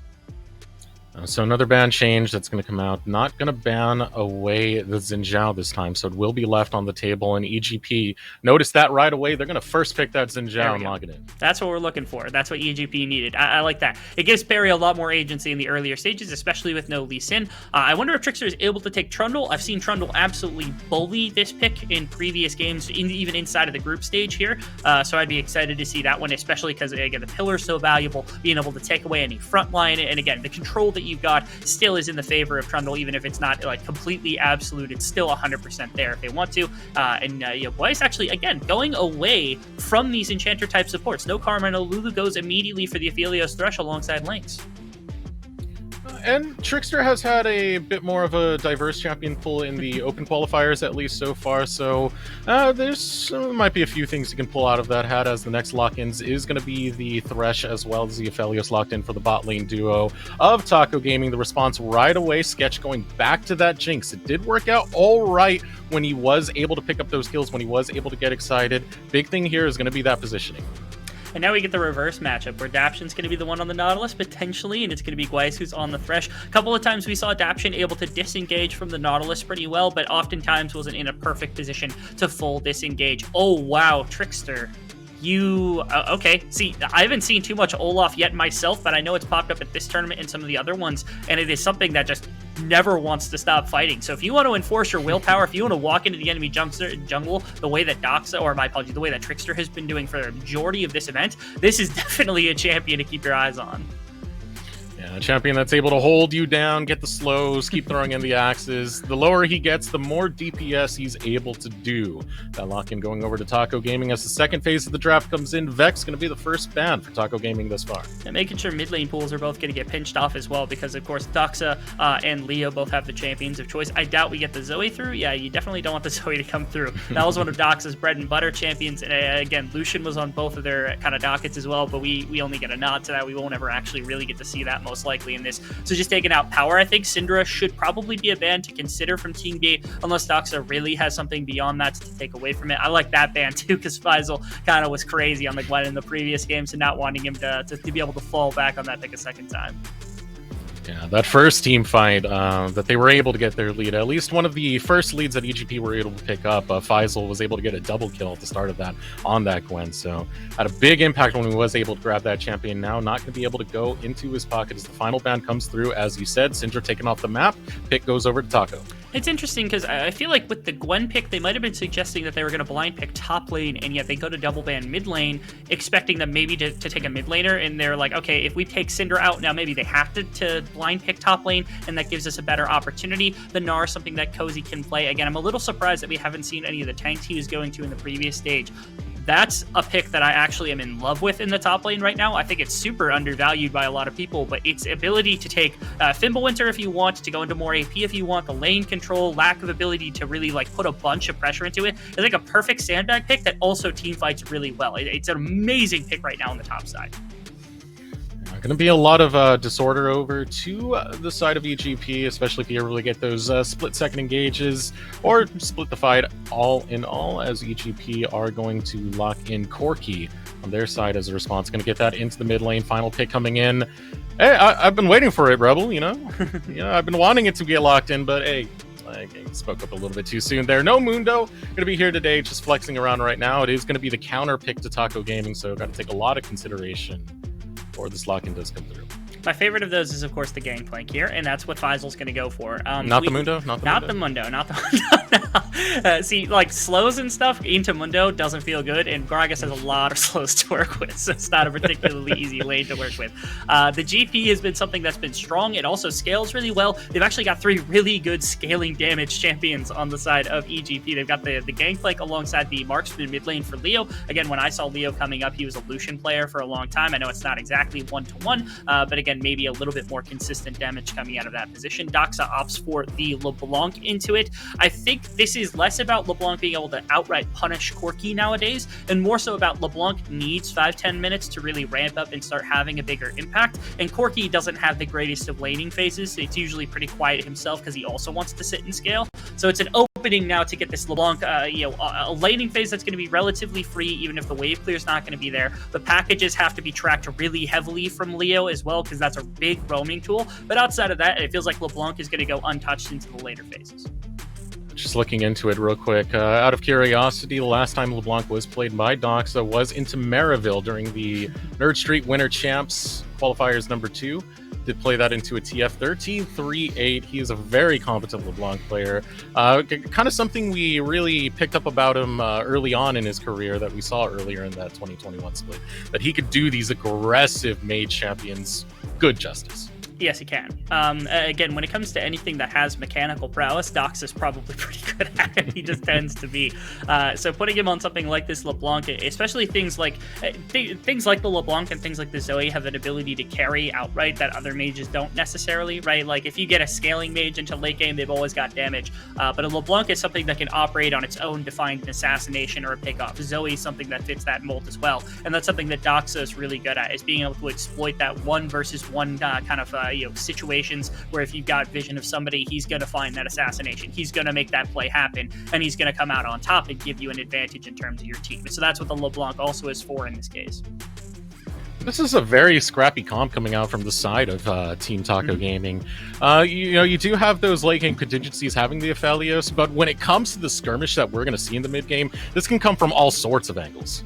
It's a little crazy, actually. They themselves have a good amount of CC, but again, when it comes to pure teamfight initiation, it's mostly coming out of the Gragas cask, but they spike a lot faster. Gragas is going to get in this game and be a menace to begin with. You combine that with Olaf. If Dox is able to get a little bit of gold, or if Lynx is able to get a little bit of gold, they've got enough of a backbone in a 5-on-5 to take full-on engagements. The Corki is going to take 2 items to get online. The Jinx is going to take 2-3 items to get online. The Gangplank is going to take a second. And so that means that, Parry on an earlier game jungle is going to have harder problems, because there's also no CC between at least the Corki and the Gangplank to work with, and they're going to have to try to find a way to gank a Gragas and a LeBlanc, who both have mobility. Like, this feels like a tough early game for Parry to manage, even though he has a bunch of good targets to get gold onto. And it feels like Taco Gaming, I mean, their job is just to slam that door shut and to just attack everywhere they can, because their comp spikes so much faster. Yeah, pretty much a repeat of what we saw in the last game. Just get it going and make sure EGP can't reach towards that condition. And that's one of the things for Parry. If he is able to have a good early game, it pretty much guarantees success over to Evil Genius's Prodigies composition, given what they are able to bring into that late game, if they are able to get income towards those champions. But Team Taco Gaming, if they shut that door, Dean, exactly as you said, that could be it right there. And how shocking would it be, Dean, to you just to see a 2-0 for TG? See, the thing is I know this team's got the talent to do something like this. Our expectation is like when you see, Faisal, Sketchstreams, Daption, that core alone is enough on any team to make it menacing. Then you throw Parry and Leo, 2 very talented youngsters, into an organization that gets resourced into an experienced coach like Ito. You're like, wow, this is a really, really well put together roster for EGP. That's why our expectation of them is so high. It's like, okay, this team has the bones to be able to be a top contending squad. The problem is, like, Taco Gaming doesn't have like the structure to it, but they've got the talent, they've got the players, right? Cozy's been able to go to Proving Grounds. Dox has shown that he has that ability. Lynx has been able to go. Weiss was at that last season. It's not shocking. I would call it startling, perhaps, that they're able to upset one of our top seeds, but I wouldn't call it completely surprising. Taco Gaming's got the talent. This would be their really prove it moment to me, to consider them top contenders for not just even top 10, which gets you a chance to get to Proving Grounds, but even a top 6 spot to maybe guarantee their spot at Proving Grounds. I guess it shouldn't be surprising in the grand scheme of North American Amateur, because we've always had teams like this, right, that show up. Zeus, Toilet Paper Cat, what else? No Org. All these teams that have shown up and just been like powerhouses in the North American amateur scene, despite looking like they were just thrown together one day out of the blue. The biggest difference between those teams and this one is that there's no professional binding here, right? And other organizations, you've had players that were in academy, that were in professional play, that really tied them all together. And this is a roster that doesn't have any of those. They have PG contenders, but they don't have anybody that's been to the next level at all, consistently, or at all, just period, at all. So it would be really cool to see them start contending with these teams that do have like academy level talent, LCS level talent with a lot of bones to it, because it would prove that these players are worthy of the next level. Here comes the Flay, looking to grab Sketch, but it's going to be 5 members strong for EGP. Trickster, Yeah. you're on the wrong side of town, buddy. First blood will go over to Leo as EGP are able to thwart the invade of Taco Gaming. The play really actually thought out from Taco Gaming, because they say, okay, we're going to take the ward in the Tribe Rush. After sweeping it, we're going to back off. We're going to go back in to make them think that we fell off, right? And that's exactly what happened. They played with this vision so well that they were able to prevent it. And there's a 5-stack here, because Sketch and Daption were around the corner, but everyone was able to show up fast enough. And the problem is, it's like, in a 3v3, you're okay with an Olaf in this situation. Olaf wins you that situation. In a 5v3, you're gonna die. There is no stopping that. So thankfully, nobody else felt the punishment. The summoners from Gweiss unfortunately burnt. Actually, everything else coming about as well. So it's tragic. And the other big problem is Corki got that kill, which is painful, because you don't want Corki getting into hyper late game territory where he begins to clear waves and kill people with single or double rockets. It's not ideal here for the side of Taco Gaming. They're just working it out, man. They're ironing it out. The early game that they had earlier from Trickster kind of just fumbling it. He's doing that fumble early so he can perform a little bit later, Dean. That's the that's the narrative we're going with here. I suppose. Ooh, early level 2. Nice little Flay coming out, trying to stop the a lot of the damage coming in from the hook, but wow, able to return. Sketch gets a lot in. Lynx able to get Sketch to back off, as now fighting going on in the mid lane. Leo really dedicating here. Doxa, easy pick right there. Gets a kill right back to Taco Gaming, almost dying to the minions in the process, but we'll have enough health to walk away. A little Doxa diff solo bolo in the mid lane. Gee, mini Christmas. Leo didn't have the flash. I think he burnt it bottom lane, just trying to get the kill. And so Doxa punishing that to the best of his abilities. Not even an ignite on the LeBlanc, going for the really crazy kill pressure instead. Just an outright outplay over top of Leo. Doxa flexing a little bit again against one of these prospects that we had a very high opinion of coming in. But Doxa showing why last season he was the big hotness, I suppose. Yeah. So good start from Doxa, able to take that recall afterwards.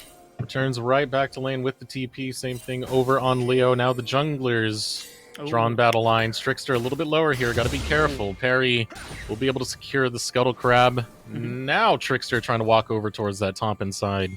Might be a little bit too late. The Scuttle Crab's still available over there if he does choose. Yeah, Doxa also lost control of the wave because he backed after pushing it, so that means that when Leo showed back up, even through the teleport, the minions were shoved in, but it didn't matter. It does mean that eventually Trickster's going to get up to the top side. And again, being above half health, but still having a fair amount of health loss, it just means that Trickster's attack speed is high enough that I think even if Parry lands a full combo, as long as Trickster gets a little bit of health off the front end, he wins the pure one-on-one against the Xin Zhao, something that is a consistent trait of champions that are good into this Xin Zhao pick, is just anything that can kind of potentially take a duel in the earlier stages of the game to just remove him from the map. That's the case.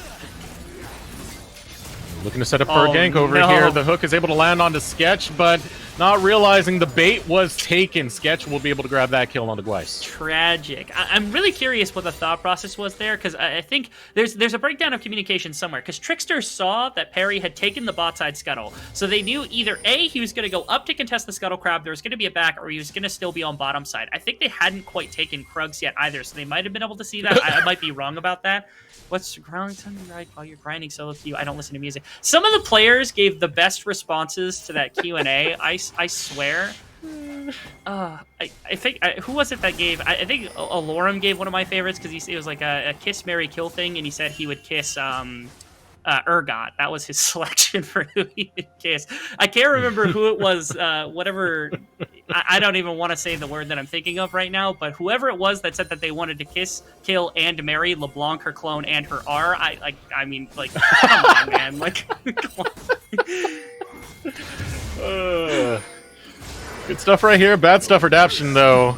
Caught out 3 members all around him. Easy pickup in the jungle. Actually, no. Never mind. Over the wall. Gonna grab one more cleave.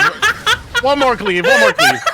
All right, doesn't matter. Doxa gets it in the end anyway. I'm calling that an emotional victory for Daption. The damage he had to do to the mental right there was crazy. Uh-oh, now Cozy caught out, tries to flash away towards his party.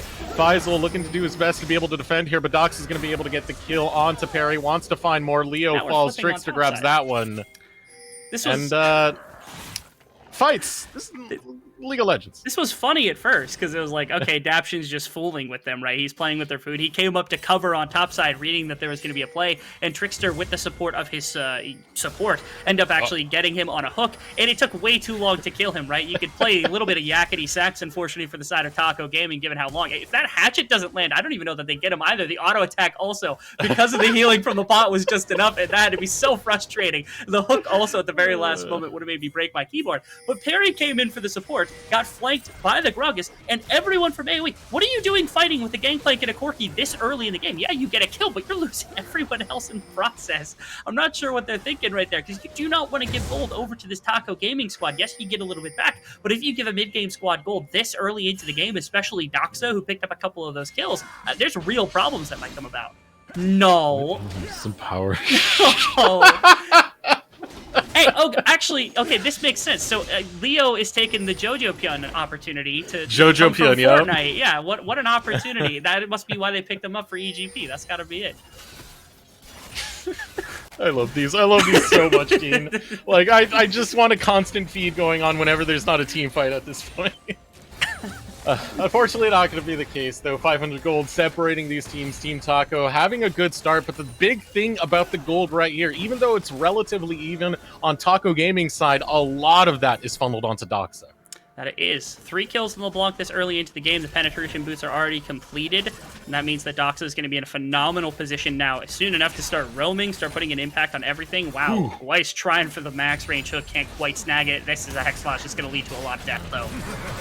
Yeah, I've seen this one before. Another kill, you know, rinse and repeat coming out for Perry as he's able to take down Lynx. The isolation coming in, just using the zoning of the cannon barrage will result in a double kill going over Sketch. And talking about the gold being funneled correctly for Taco Gaming, it's getting funneled correctly for EGP now. Very, very much so. Yeah, 3 kills onto the Jinx as opposed to 3 kills onto the LeBlanc. You're feeling good about that because you got one of your late game carries into correct position. Now, your problem with this is that Doxa likely has the ability to just outright assassinate the Jinx in the right situation, so you still have to be cautious about your usage of this champion. I like the idea of just keeping this map split to the best of their abilities, continuing to collect gold little by little over the course of this earlier stage of the game, and making sure that EG isn't giving too much. Now, not like, you know, a bend don't break type strategy, just to make sure that the LeBlanc doesn't tear you to pieces, or that the Olaf's power in the early game doesn't shock you, and you fall by the wayside even further than you did in some of the earlier plays. They have the gold advantage right now. The Rift Herald's going to change that a little bit. If they can grab a dragon or two and just stall this game's timer, things are going to get a lot better.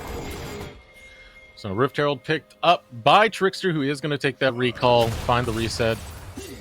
See if they can find that stall you were talking about, because Dragon is still available, still on the map. The recalls did come out over for the bot lane of EGP, and you do have Perry towards that side of the map as well. Some good vision established for EGP if they do look for a contest. It's going to be quite tough, though, because Leo, low on mana, won't be able to really do too much unless he takes a recall, take that teleport right after. Will be able to show up in a timely manner if a dragon fight does break out. And TPs from both mid laners if they want to show up into the jungle. Not unleashed yet, though, so they'd have to go to towers, so not likely that either of them are going to be able to go too quickly. In fact, it is just Leo who gets back to the lane in a good fashion. Blue buff's there for LeBlanc, but a back not there from Doxa quite yet to be able to spend all of the gold he has means that Leo's on a slightly more modern timer for what could be a jungle take, which is what EGP is after right now, especially with the package. They could force a play into the bottom side if they really needed to. It looks like they're going to try for it, although look at the positioning of Weiss. He kind of knows that something is afoot and he's not going to allow it. So I think this is the position where EGP, they just turn for the dragon, snag that one away, move Leo back into mid lane, push that back out, and you can go for a package play slightly afterwards, but this one might just go to waste, might just be a zoning package, if you will. There is the leash, and Perry having some protection there as Daption watching over towards the bot lane, trying to make sure that no priority comes out of Taco Gaming's bot lane to get into a position to try and contest this Drake. Leo holding priority in the mid lane. Easy Drake picked up for Evil Genius's Prodigies. We'll grab that one, and now putting their attention towards the mid lane. Out comes the package. Just a little bit of a bullying package there to give some disrespect back to Doxa after that level 1 kill going on. But now a fight breaking on in the bot lane. A shutdown comes in. Trickster able to grab that. Daption flashes over the wall using the hook to get closer towards his tower. But Trickster is not done. It was all a ruse. Backup has arrived. Perry shows up, but here comes backup for Trickster as well, who tries to get away, tries to get closer towards his own tower. That's not going to be the case, though, but Parry is going to fall as well. Jungler for jungler. Still looking to follow through as Doxa begins to roam towards this bot lane, but not going to commit to the dive. Instead, going to head back towards his tower as the Super Mega Death Rocket heads over to Santa Monica. Going to go give production crew in, LCS Studios a hi, as taking the back recall coming out of Gweiss, bot lane of Taco Gaming. Back and forth a little bit, finding 2 kills for just the 1 for Taco Gaming. Getting a bit of gold back, trying to exploit the Olaf's early game as much as they can. But so far, I've actually really enjoyed how Faisal's been able to use the Gangplank ultimate to shut down any kind of response plays that could be held in terms of like plays to the bottom side of the map or any reinforcements that could show up right there. Did a really good job making sure that Lynx and Gweiss couldn't go anywhere further, and even cut off the escape angle through the lantern from Trickster. It was really well placed from him. Again, I can't speak enough about how well Faisal's been playing inside of this event. Even after last year, we had good performances on AoE. I feel like he's really coming into his own right now for EG Prodigies. And this game, it's slowed down enough for EGP to feel fine about it. They're up 1,000 gold. They got the first dragon. Rift Herald has yet to be dropped. Right now, Trickster's still looking to try to exploit this Olaf, and they're trying to exploit this LeBlanc to the best of their abilities, try to get this Helios into a position to match even a little bit of what Sketch can do right now. And here comes the charge. Gonna get closer. Doxa and Lynx gonna be able to grab those plates, get some gold for themselves. 2 plates dropping. As Evil Genius's Prodigies posture up to defend. Taco Gaming unable to find too much else. Trickster very deep into the jungle. Has some backup as Gweiss and Lynx start walking through, trying to make sure EGP can't establish vision in this area. Nice Sketch. Will walk away perfectly fine. Meanwhile, Sketch. Yeah. Good execution, is able to get away from Doxa. Yeah, he took the bottom lane tower because they left him alone, and then I think he saw Doxa heading down the river, and he's like, okay, I could run away, but Doxa probably just kills me under my own tower. So he just runs up the lane against where I think Doxa was able to actually track him down, gets the execute off, not going to give the gold away, instead just going to get a quick enough base. And his team would have needed him, but there was no way he was going to get back in time for any sort of defense. So ultimately, it didn't matter that much. Able to just get more gold into Jinx, Sketch an incredibly good ADC, and this is the second game in a row now that the Jinx has done pretty solid work in the earlier stages of getting gold. The Kraken Slayer's done, Runeance is going to be done soon enough, well ahead of where Lynx is at on this Aphelios right now, feeling great. Again, the number of scaling options for this team is very high up there. Now they have go buttons as well, people to put in front of Sketch so that he can start dropping rockets into the midst of the team. The one fear, of course, is the LeBlanc. There's no shield bow shield, so there is the threat of potentially just getting burst out. Hopefully there's enough heal for him to not have to worry. Explosive cask used in the top lane. Cozy looking to get away from Parry. The gank coming in as the bot lane of EGP rotates towards the top side. But Parry not going to be done just yet. They're looking to set up for a tower dive. The response is coming as Gweiss and Trickster start to head up towards the top lane. You are going to have some backup from Link as well. And now here comes the cavalry. Taco Gaming might be looking to find an engage here. They don't have the explosive cast that was used for the disengage earlier, so unable to find too much else. Now just going to back off. Let's go neutral. Yeah, even if you've got 3 members against the Gragas without ultimate, you don't feel great about your prospects of diving him there. So unless you can guarantee a kill of the tower after the kill comes through, there's almost no way that you take that dive. And right there, read well from EG Prodigies, knowing not only does the dive probably not go perfectly for us, even if it goes well for us, but we're not getting the tower because people are going to rotate too quickly. So denial a little bit from Taco Gaming, ready to jump on that. But this doesn't matter. Being up 3k gold right now feels fantastic for EG Prodigies. I don't think the Rift Herald ended up accomplishing all that much. They got 2 plates for it on Taco Gaming, who now, I mean, being down 3,000 gold to a team that does scale this well, they're going to have to find something quickly here. I mean, even if they're able to tie up the dragon count, it feels like once they get to 3 dragons, by that point, EGP is going to have too much damage. They got to find a strike much faster than the pace they're playing at. It seems like they're at least content trying to set up for this mid game. That clock is ticking very quickly, though, as they start going towards this dragon side area. Looking to establish their own vision control ward gets placed. They will have first footing into here, getting a little bit of priority.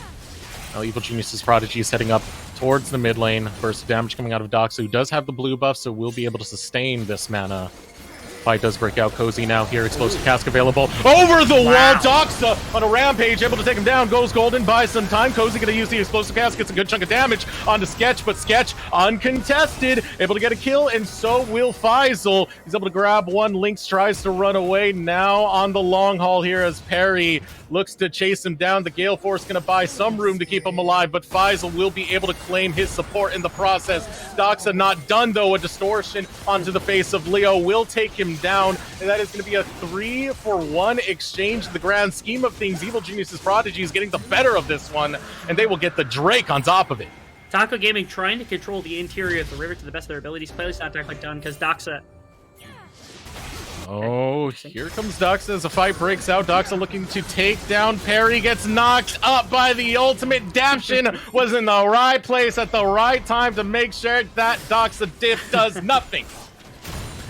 I think Doxa got a little bit tunnel vision right there. We'll get a replay of the previous play as we came back. But yeah, Taco Gaming just attempted to take full control of the bottom side river. And they again, much to my advice, they're trying to make a play happen just so that their composition doesn't completely fall by the wayside, right? Because they're getting out of the territory in which they're going to be able to full control 5-on-5s, given the amount of damage and scaling that's there for 80 Prodigies. But unfortunately, the play just goes completely awry. A number of reasons, one of the biggest ones being that Leo being able to get a package through the midst of the team just prevented a full 5-on-5 force where everyone could be in one cohesive place striking the same person. And so because of that, a 5k advantage, 2 dragons now for EGP. They're feeling great. Corky's nearly on 2 items. Jinx is on 2 items. You've even got 2 items on Gangplank at this point. You've got your engage there. Everything is coming up EGP inside of this game. This is looking very grim for Taco Gaming as they try and grab whatever scraps they can. Looking to get the Rift Herald at this point. Do have some circling coming out of EGP, but they're not going to look to contest. Done too many members strong. They're going to focus over on the mid lane instead, trying to get some damage on the Cozy. Will be able to back off. It's still going to be a while before the next Drake spawns. 3 minutes, 20 seconds, doing a split push in the bot lane. It's going to be Faisal. Already has that wave crashing into the tower as Doxa heads up top.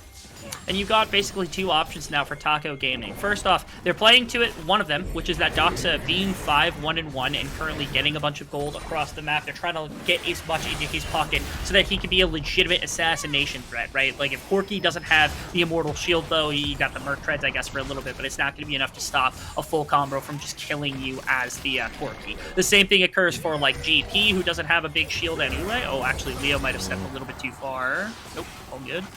Trickster trying to jump in on that one, but Perry buys some time for Leo. Will be able to escape.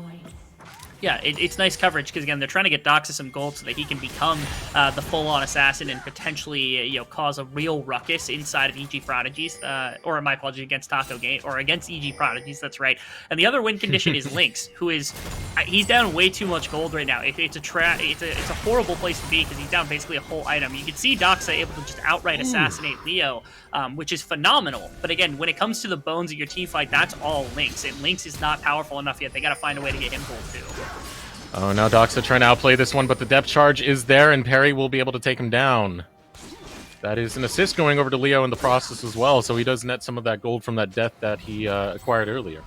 Yeah, Leo has been taking the brunt of the attack from Doxa most of this game, not only being in the same lane, but also just being the squishy Corky makes it easy enough for Doxa to exploit it. But again, Doxa's got to find a way to somehow find not only priority targets, people not just like the Corky or like the Jinx and the Gangplank, but even potentially 2 full members or get an entire member without worrying about anything else. Very nice gold claimed from Taco, getting the objective bounty and the mid tower into your Aphelios is humongous. This, again, is the one part of this team fight that could work. They've got a lot of forward fighting. They've got Gragas to hold the front line. They've got Olaf to hold the front line. They've got CC to help him out. They've got a nice repositioning Thresh in the back pocket of Lynx, but he needs gold to do damage because right now he's lacking way too much to be able to full-on carry a 5-on-5, especially in the next 10 minutes when the 3rd or 4th dragon is going to be able to come up. It's going to land explosive cask, not in the right spot to get Perry into the team. Daption able to show up as well. 3-man strong will be EGP. Not going to go well. Is that tower die for Taco Gaming instead? Going to back off. Minute left before that Drake does come up, so reset is needed.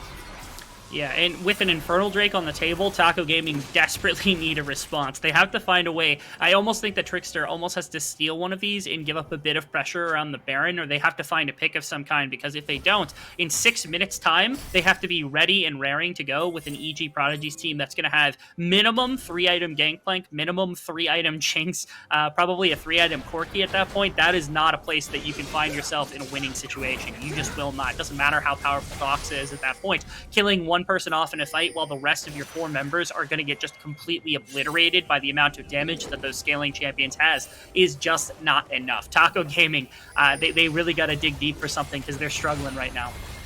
Struggling indeed. 5K deficit for Taco Gaming 20 minutes into this game.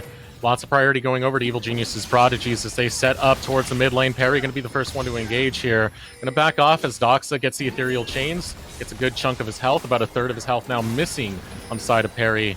The Reckless Swing goes out. Rotating is going to be EGP towards the Dragon side, but Taco Gaming able to cut them off, make sure they don't get the inside track as Daption comes in with the hook, able to land it, will fall. Cozy grabs 1 kill, but going deep is going to be Leo. He's able to take down the ADC as he flashes away from Trickster. So far, able to survive, trying to challenge Trickster. Trickster gets a good amount of damage and will finish off Leo, but there is Sketch with the flash forward. Will be able to clean up the rest. The Rocket so close to hitting Weiss there. And now Doxa, critically low, tries to run away from Faisal. The zap will not land onto him. He should be able to find himself an escape route. Cozy now trying to hold the line here. As Infernal still on the map. EGP down 2. They do not have a smite. Looking for the burst of damage to come out. It will not find its mark. The barrel not there for Cozy. 28 health was the difference, I think, between Cozy snagging that and not, which would have been a big difference maker. As the beginning of this fight happened, I thought that this was a done deal for Taco Gaming. They got attacked by a big Nautilus ultimate into Leo's package, and I thought that was just going to be the end of the fight right then and right there. But instead, they were able to kite backwards pretty well out of this. A lot of damage went down from Leo, don't get me wrong. The backline pack kind of obliterated, but Cozy and Doxa able to do enough on the front line, and Trickster actually in the one-on-one against the Corki, still feeling pretty powerful, still feeling capable, able to take that kill and just almost get out. Unfortunately, like you said, Sketch with the flash and the rocket able to bring him down. Very close to picking up, and again, a nice sidestep from Vice, but it doesn't matter because again, ultimately EGP walk away with the dragon. Like for Taco Gaming, that fight can't just be about getting a little bit of gold in the back pocket of Doxa, a little bit of gold in the back pocket of a couple members. It's got to be about shutting out the dragon, stacking and slowing that down. They do not get that done. That is not something. In 4 minutes time, the timer's up. Taco Gaming have to make a move. They're making a move right now as they try and catch out Daption, make this a 4v5 early before EGP can get there, but here comes the response from EGP. Throwing down the cannon barrage, out comes the explosive cast, a lot of damage onto Twice. Perry falls critically low, the rocket weaves in. Sketch able to grab one, looking to find more. The flash is over the wall as well as the body slam from Cozy, able to stay alive as Doxa goes forward, but goes straight to the respawn right after as Leo's able to take him down. 4 members strong stands EGP as they're able to take down 2 of Taco Gaming. They got Daption, and they go in for an invade to take control of the Baron buff. They're thinking, okay, if we get off one of the main engage members, then we don't have to worry about all this damage. We can just kind of counter-engage with Trickster and Cozy and everybody else, but unfortunately, they can't quite get there. The biggest thing, Perry played immaculately in that fight, being able to dance around, make sure that Lynx wasn't able to get him, and then popping that ultimate to deny the Moonlight Vigil from destroying Xin Zhao. And now, I mean, they're even finding out into, Trickster in the jungle. That's going to be their probably a nod to maybe back and immediately go to Baron, because they've got 35 seconds. They've got an unreal amount of DPS between basically 2 crit members as well as the Corki in their back pocket. It should be easy enough for them to walk into the pit and just take that one away, given their gold advantage and everything. I think EG Prodigies right on the brink of taking the game. And a little bit of a rough situation right there. Watching Trickster in the last bit, had no armor to really fight a lot of this. He's been quite squishy for the initials of these fights. Now able to grab those 2 cloth armors, now being able to get some defensive stats to try and keep him alive in this one, but Lynx is going to be the one caught out. Mega Death Rocket lands onto Gweiss. Lynx looking to get the lantern over the wall, able to find it. Blast Plant as well to keep him alive.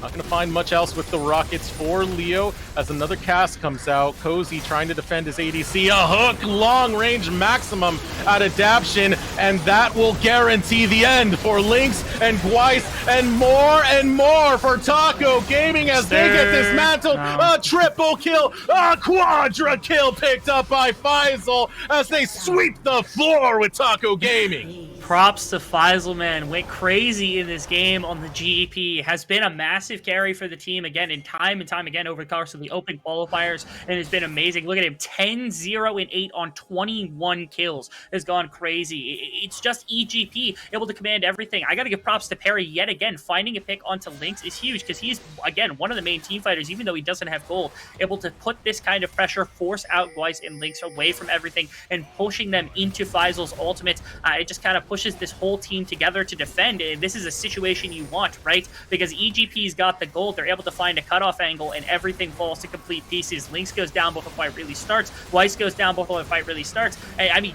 only just now is Trickster and Doxa arriving to the fight before anything else. Props all around, basically. EGP have completely turned around from what happened in game number 1 and look so much better. The scaling is there. The team fighting is cleaner. The engage draft is just so much better. I think Ito walked out of that first game and went, okay, we can make improvements, and they made improvements across the board. They're doing great right now.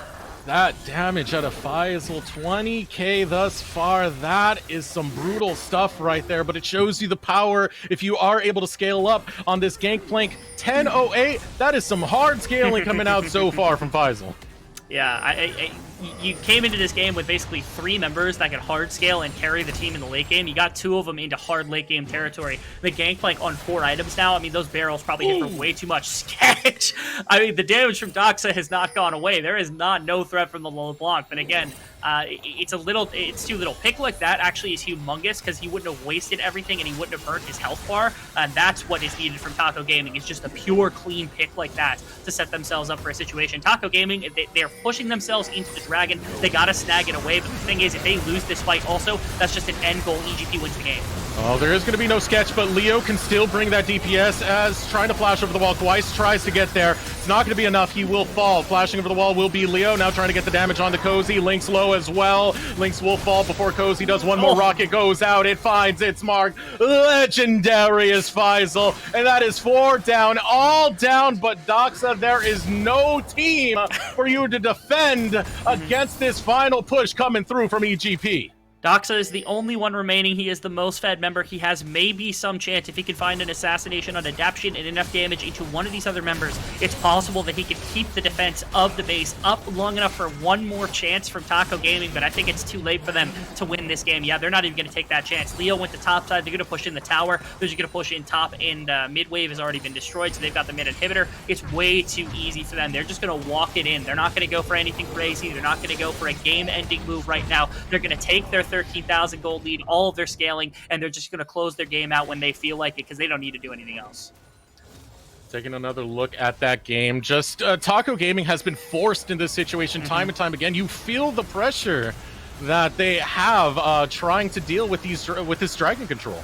Yeah, good job from Trickster making sure that the dragon doesn't get over. They had to make sure the Infernal Soul doesn't happen. And a couple of times during this fight, it actually looked okay. If Lynx survives a little bit longer, maybe they can kill Daption in the pit. Maybe they can kill Faisal in the pit. But, I mean, that's thinking as best as possible. There have been moments where even down this much gold, Taco Gaming seemed to have a really scrappy team fight, despite really not having a bunch behind it. But it just doesn't matter because EGP, again, you got to kill 3 whole members of the squad before you really take away some the ability to carry. I would even make an argument that if Perry is alive, he counts as a 4th full carry for a team fight that can just wipe everybody on the side of Taco Gaming. So there's so much blubber to kind of cut through here from that squad. They don't really have the damage to be able to do it. It's now just about EGP walking things in. They might have to wait for the next Baron. They might have to wait a full 3 minutes for the Infernal Soul, but you know, it's going to be near impossible for Taco to come back at this point. I mean, that last fight really did show. Sketch getting chunked out before the fight even began, and EGP are like, we still have Leo. We still have Faisal. We still have Perry. We still have sources of damage that can best you in a 4v5. That is how far ahead, and also the state of the composition that EGP have brought to this game, being almost at the 30-minute mark now. Yeah, I've liked that, you know, there are 2 ways to go about from last game where it's like, okay, we either draft a composition that takes a lot more agency, or you draft a composition that scales better and has some better team fighting aspects to it, right? And they went for the second one because maybe the strategy of the game isn't that they really want to play super hard early game. They don't want to play amazingly aggressive League of Legends where they have to win in like the first 10 minutes of the game or something. They challenged Taco Gaming to do a bunch of damage. They said, okay, Trickster, you're going to pull out the Olaf, you're going to pull out the LeBlanc, you you got to get things done very quickly, or we're going to be a team that's going to be menacing to try to deal with in a 5-on-5, and they just couldn't do it. Taco Gaming weren't able, up to the task to be able to work through a bunch of what EG Prodigies had, let alone the fact that EGP actually had a bunch of their own early plays that set themselves up for a bunch of gold leads. So, coming into game 3, again, assumingly that we go to a game 3, I don't even know that it's an assumption. I'm pretty sure it's a fact at this point. Taco Gaming is going to have to consider their game plan, whether they think they can continue this early game dominance or what they've got in the back pocket for some of the early game, or if they go to something trying to match this 5-on-5. I think if they play EG's game, they're going to find themselves in a hard position. So to me, Taco Gaming have to find something that worked for themselves in the earlier portion, because that's what happened for them in game 1, and they did very well. I don't know. Even with game 1, it does feel like a situation where EGP were able to get a lead. It feels like the early game has been floundered by Taco Gaming, at least in the opening minutes, before they are able to find that big recovery moment. There's a lot that definitely needs to be adjusted for the early game as a whole, not just finding some success after EGP have already made their move. And that is definitely the hope going into game number 3 for Taco Gaming, because, as you said, at this point, it's pretty much fact. We're waiting for those closing moments. We pretty much have a timer on it, 35 seconds till the Infernal does spawn. That should almost guarantee another team fight. Now Doxa cut out here, able to get over the wall, gets very, very low in the process. Super Mega Death Rocket going to go out, looking to find Doxa. Will not be able to get onto him. The package is available for Leo. He's looking to go deep. He's looking for Doxa, Leo! but Doxa is able to hop away almost in time, but the use of the package is too pristine. A double kill coming out for Leo, and just cleaning the floor. Dox is down, Trickster's down, Leaks is down, Twice is down. All they need is Cozy at this point, and they don't even really need to finish off the job, but a triple kill over to Faisal. 14-0-11. EGP embarrassed about that last defeat. They're embarrassed about the back and forth that game number 1 was. They bring it back with authority in game number 2. Looking like the EG Prodigies we expected them to be. 32 minutes, but basically never lost control of this game. I could give congrats out to a bunch of players. I think the one thing I didn't mention that game was Leo. After the opening minutes of that game, some of those packages, some of those W's were very, very ballsy, and you got to respect that. That last one also going in the middle of the team to hunt down the LeBlanc, getting a kill in the meantime as well. The Corki worked out in the end goal. Yes, it did take the entire game of scaling, but I can appreciate that they are willing to play aggressive, willing to attack with the Corki pick alongside everything else. So coming into game 3, again, I think there's a lot on Taco Gaming's plate to try to consider about what they're going to do. I also wonder if we get our first side swap, because last series, or I think the 2 series that we played with yesterday went on this channel as well. Neither time, not even the best of 3, did they swap sides. This is the first opportunity Taco Gaming will have to pick their own side. Do they go to blue? Because that's been the preference for a lot of teams. Yeah, Evil Geniuses having the side selection last time, already clarified there, but I do look at the grand state of this game and how everything played out, and I don't want to leave it too fast, because Faisal just stole my mind, stole my heart, stole that entire game with how well he was able to play that. Once he got scaling, once he was able to get to those conditions he needed to, he arrived to those team fights. The cannon barrages were perfect. He was able to create a lot of disorder, create a lot of zoning with both the barrels and the cannon barrage. Faisal played out of his mind this game.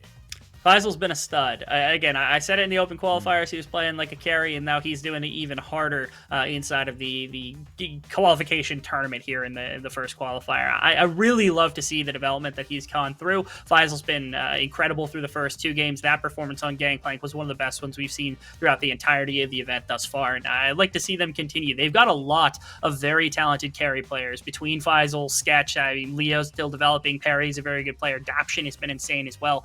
The roster is a very well put together one that's been exciting, and I'm glad to see they're able to turn around from that first game, make an adaptation, and that they aren't just a team also that is very momentum based.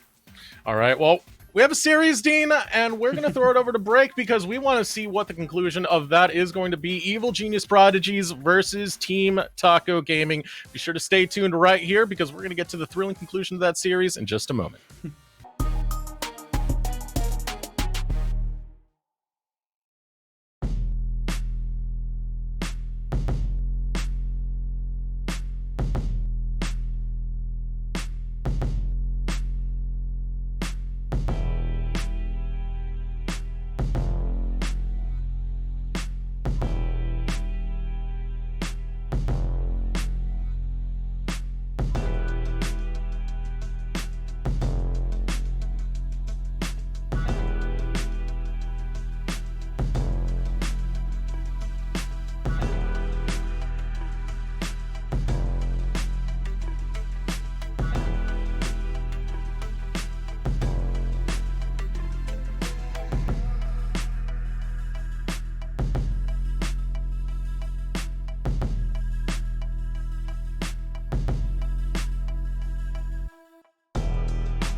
Welcome back, everyone, to the LCS Proving Ground Circuit qualifiers. Team Taco Gaming. I always have to take a moment to think about it because there was a team called Team Fish Taco, and I have to like get that out of my mind. Versus Evil Geniuses Prodigies, and we have a series, Dean.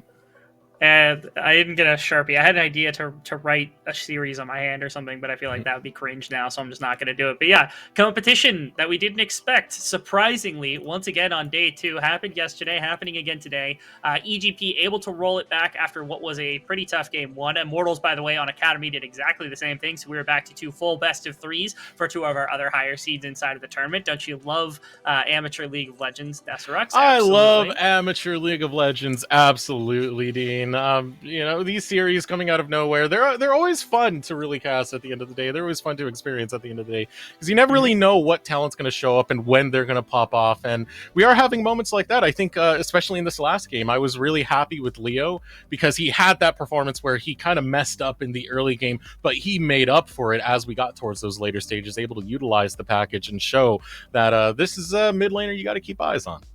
Yeah, I think something really big to mention over the course of the first 2 games was in game 1 for Taco Gaming, they were able to get not only Doxa going, which was a really big thing on the Zoe, but also they were able to get like Cozy kind of taken care of, and then eventually they got their bot lane involved as well, which was all really big. But in the second game, pretty much nobody won except for Doxa. Doxa on the LeBlanc was doing perfectly fine, but everybody else was not having a very fun time that game. Faisal was going great, Sketch in the bottom lane was having a good time, and there was no way like anyone else was competing with their lane opponent. So for me, Taco Gaming in game number 3, they have to find a way to generate that, right? Trickster has to find a way to get one of his side lanes, if not both of them, ahead, because it seems like Dox is doing fine during the laning phase. Maybe it's even a matter of getting him broken out and starting to attack with both of them into one side lane just to make sure, especially Sketch. I mean, not to say that Faisal hasn't been incredible, but especially Sketch Streams, who's basically gone 2 games completely untouched without too much to say about it. We've seen pretty good performances from the entirety of EGP so far. Team Taco Gaming, I still stand by the same criticism I was talking about earlier before we went to break, which is their early games are shaky. Their recovery for the early games tend to be a little bit decent. They can get some skirmishes here or there. They're able to get some kills here and there. But once they start going down that slope, it's very hard to pull them out of it. In game number 1, they were able to. They were able to find some very clutch kills here and there. But in this game number 2, it was just Snowball City. EGP were able to run it right through. They had scaling champions on top of that works so well if you are able to get that early lead. And of course, a lot of that facilitating coming out of Faisal, coming out from Leo, Barry as well, were able to find the win conditions as necessary to get that game number 2 dub. I do think that now, especially because this is actually the first side swap we're getting in at least all the games that I have casted so far, where Taco Gaming has selected blue side, which could change dramatically the way that the landscape of this game looks. All of a sudden, you think about like Cozy getting comfort, whether or not they're willing to ban out things like, Caitlyn. You think about like a Kali that needs to be taken off from this team, and all these other champions that have been getting banned on red side, banned on blue side, and what's going to stay around for what is going to be first picked from Taco Gaming, whether or not they've got something in the chamber to work with. Now they also don't necessarily get counter pick for a couple of positions, but I think blue side has been the preference for a lot of teams who are going to get a chance to see what Taco Gaming's take on it is. But the biggest thing to me is, again, getting one of their biggest priority picks, taking something away from EGP as well. All right, so ready to head into this final match right now. Team Taco Gaming versus Evil Geniuses Prodigies going to game number 3. First ban out the gates for Team Taco Gaming is going to be the JSO, keeping it par for the course thus far. Definitely interested to see what their first pick priority is going to be as this draft does shape up. Yeah, you think the biggest ones that come to mind, of course, are Caitlyn, which I think has been banned out twice in a row from Taco Gaming, making sure. Actually, I think one game it might have been EGP that banned it out, but I don't recall. There's a lot of games that have taken in over the last couple of days, and it's always banned on one of the 2 sides, but I cannot remember if Taco Gaming did it in their first 2 games. I have to assume that Red Side EGP did it in both. Oh, EGP did it in both. Okay, yeah. So that's interesting if they let it slip through or if they just ban it away themselves. And whether or not that means that, like, Victor gets through, whether or not that means that, like, Vex gets through and Doxa gets that champion as well. Actually, to me, the signal of the Caitlyn ban means that Victor is going to get first picked here. Otherwise, they just have to have something else in the back pocket, whether it's like a support pick that they're really itching for. But I feel like anything else other than Victor is replaceable inside of this, which means if EGP wants to get ahead of this, I mean, they just ban that out. I mean, red side Team Taco Gaming has been going for the red side Victor ban on each occasion. So waiting for that ban to go through to see if they do go for the Victor. Instead, going to go for the Olaf, banning that away from Trickster. That does leave the Victor on the table, like you were saying. Let's see if they go for it, D. It's one of the most powerful champions, and especially with Doxa piloting it, you got to be really careful with that. I feel like this pick actually completely defines whether or not Taco Gaming, what their game plan is going to look like coming into this one. Are they really going to go for the Jinx first pick? I know Sketch is amazing at that champion. Yes, you have to take it this early if you're going to do it, but goodness gracious, I feel like leaving Victor up is a bit... it could be problematic for them if they really need to. I guess you don't want to necessarily take it this early out of fear of it getting counterpicked, but I don't know. Sketch has to have something in the back pocket to be able to respond to this Jinx, even if it is just the Aphelios. So Aphelios hovered so far. Curious to see how the Victor pick does go through. It is something that Doxa does have in his wheelhouse. It's pretty much in everyone's wheelhouse when it comes to a mid lane mage. As Evil Genius's Prodigies not going to go straight for that Victor route. Instead, going to grab the Lulu for the time being. I wonder if this does prompt Gweiss to go towards the Karma, just so that you can have a bit of range advantage with the Jinx and the Karma against those two. Because usually you would see Thresh or something like that, but again, in this lane, it looks like Daption is opted for the Lulu instead, which makes me think, okay, does Gweiss go for it? They don't even go for the Victor. They just go right for the Zoe, which is... again, the Victor pick, if it's just going to slip all the way through the draft, I guess that's what's going to happen here, which is a very strange statement given how powerful the champion is. I'm not surprised at all about this either. This has been a pick that's been rising a little bit in terms of pick priority for some members. The Lee Sin is really hard in the earlier game. You pick that all the time. Xin Zhao, Olaf has been up there, not quite as much, but the Hecarim is another one of these very early game type champions that you could try to take things over with. Not surprising that Trickster's got it in the back pocket.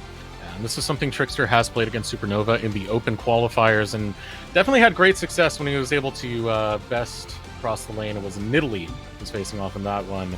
As we do look at more of the draft coming through, the response out of EGP is going to be the Trundle, so that can take away some of that movement speed, make him a squishy target as he does come forward into these team fights.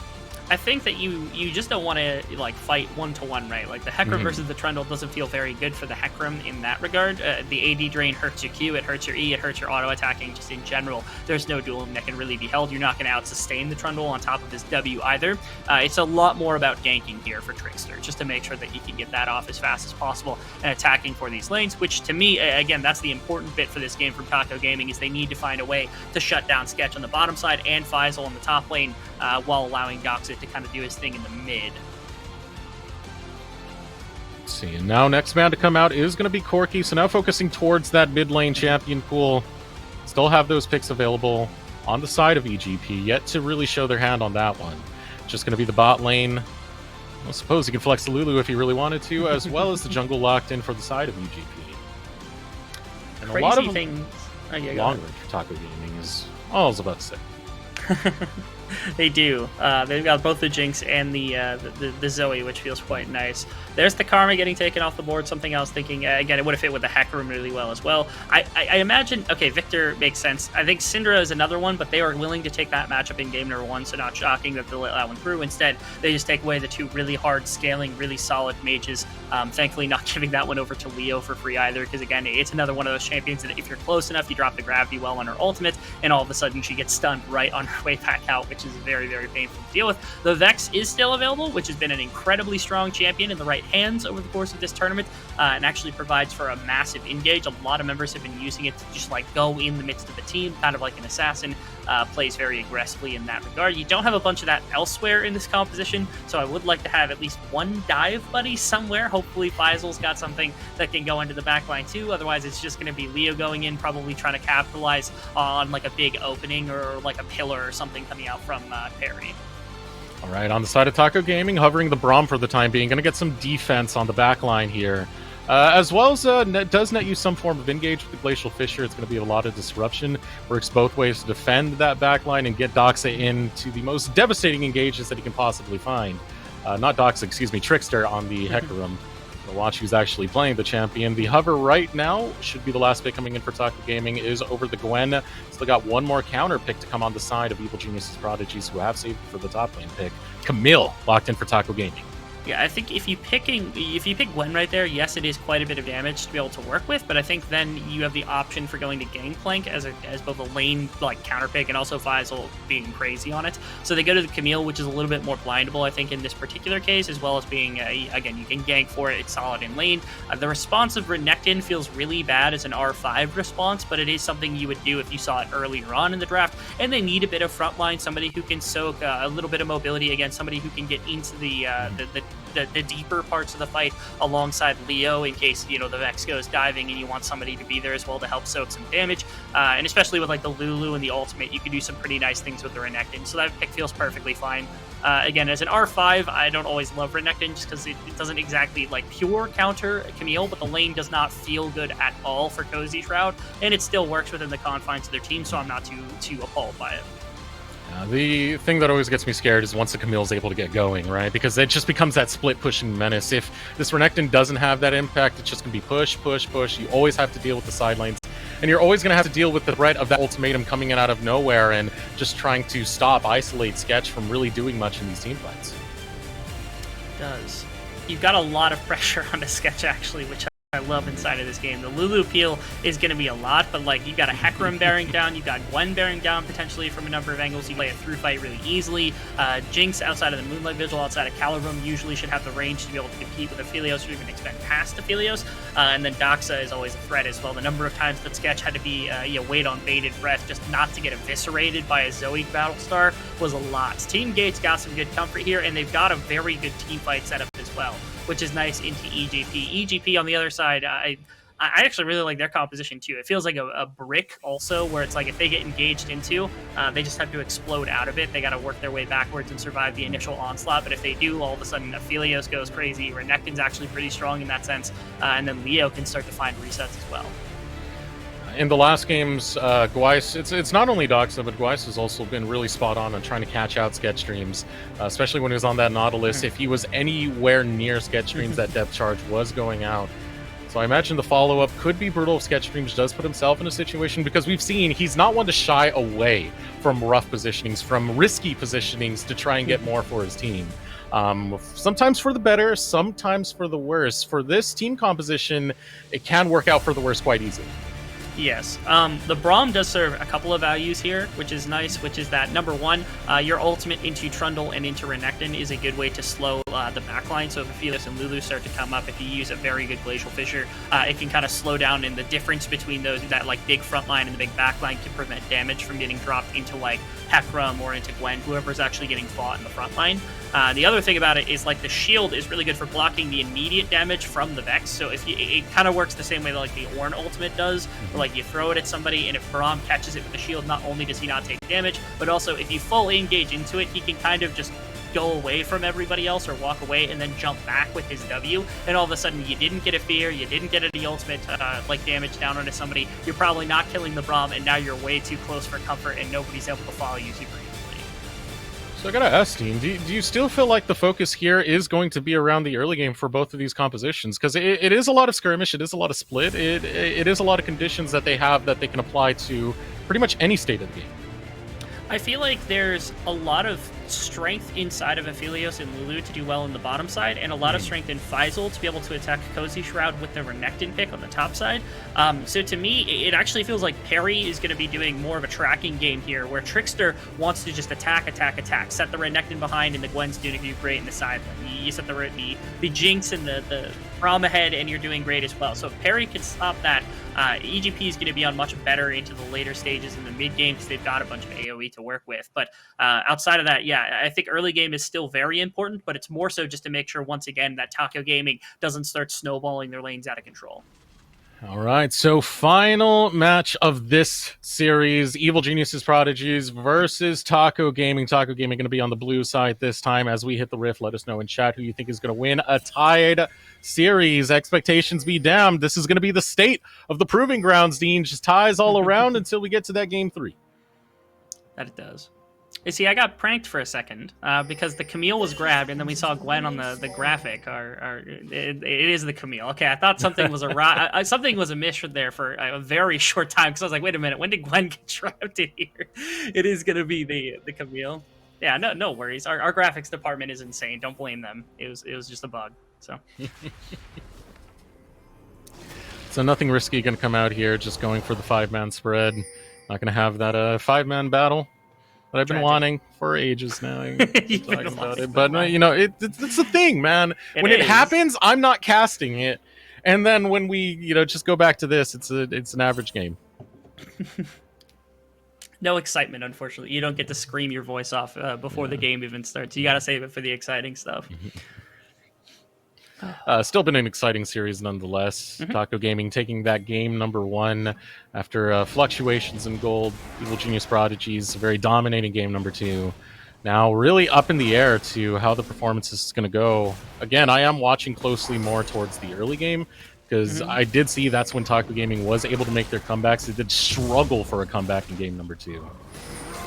I'm actually in a lot of interest in what happens with these two compositions if we get into late game territory. Like if we get out of early game and we end up in a situation where they're both sitting at 20 minutes at relatively even gold, something along those lines. On one hand, you've got like Aphelios to be able to carry. On the other hand, you've got Jinx. On one hand, you've got like Vex to be able to jump in and assassinate. On the other hand, you've got Zoe to be able to assassinate from a big distance.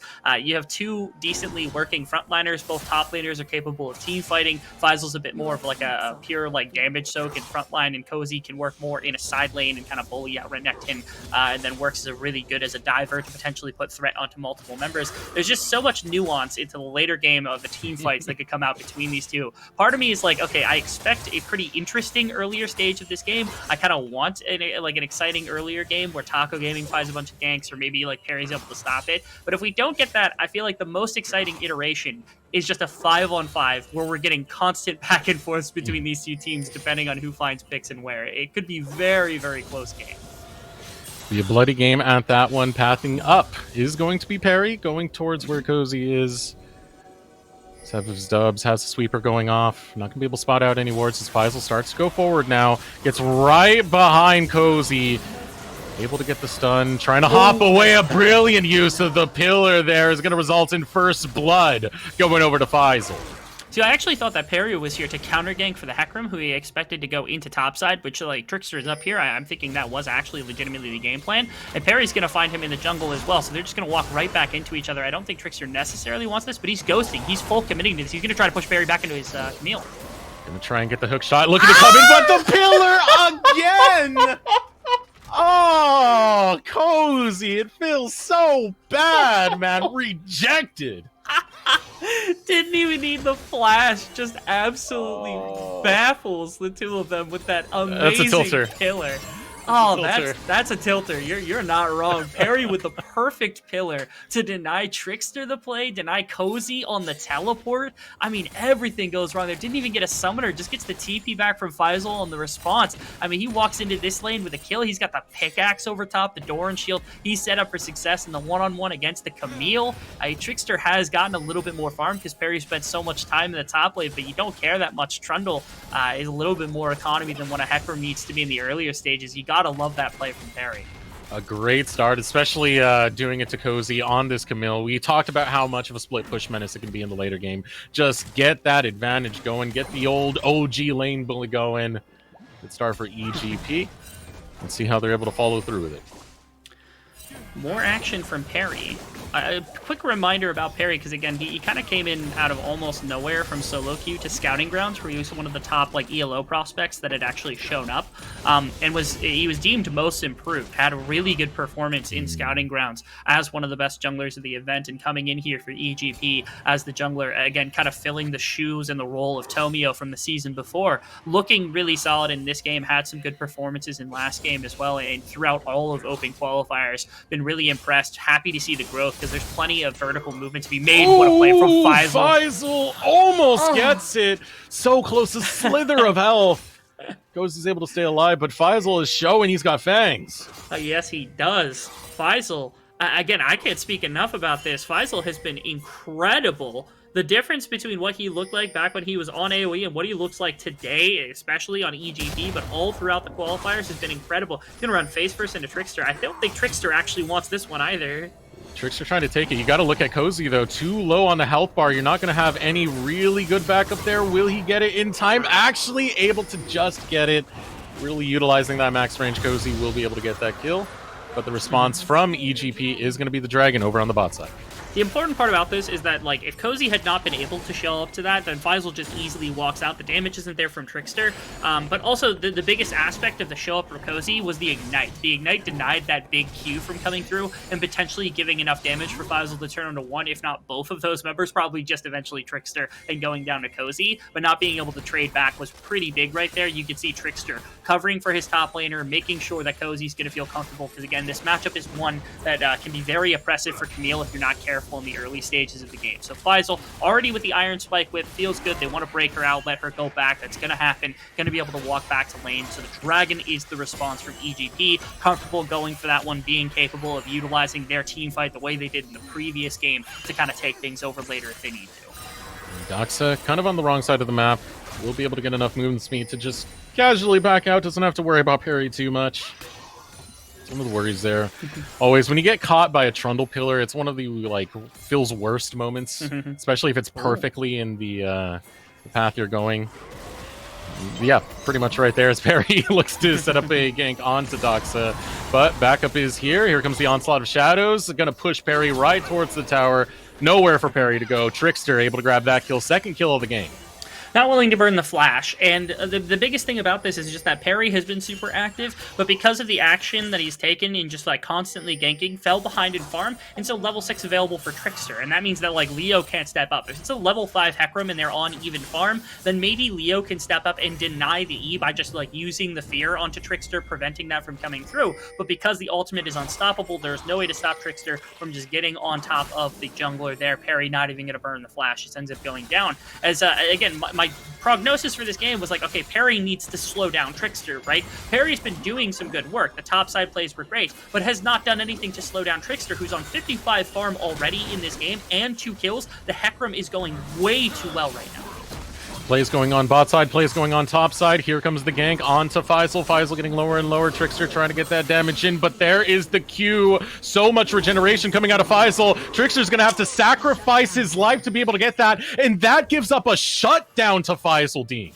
That it does. It's a good amount of gold into the pockets to Renekton. I think Trickster considers this worth mostly because he's the Hecarim, and so having a lot more economy on this Hecarim, being able to burst people out with the Sunderer when the time comes, is going to be more valuable than the Hecarim or the Renekton getting an additional kill. Dox is here to be a menace and try to prevent the red buff steal. Perry's still level 5 right now as well, and goes over the pit with Doxa. Support is here for him, but I don't know if it's going to be enough. Ooh, Glacial Fissure does not find its mark.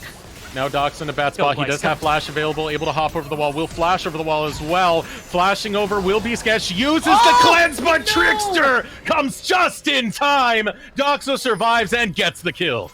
Reinforcements on both sides and disaster coming through for Sketch, not able to walk out of that situation. Both of them trying to trade kills constantly. First it was Perry getting aggressed onto, then it was Doxa by Sketch, and finally it is Trickster who died on the top side and got a reset into bottom side to find the kill as Sketch had flashed over the wall just to try to get that elimination. Both teams going too far for kills, and eventually it is only EGP that is punished, and now even Leo. Able to get the hook shot and stop the recall from Leo.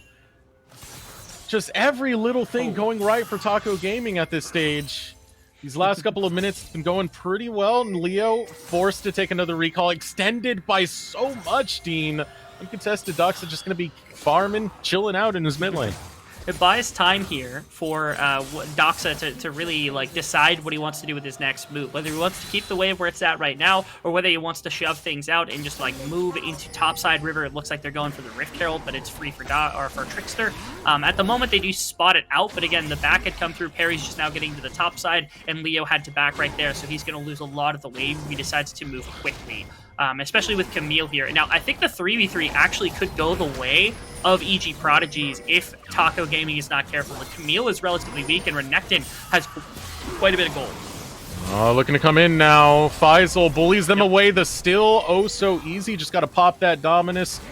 Presence of the troll is enough to compel Taco to leave the area. Rift Herald going over to Perry.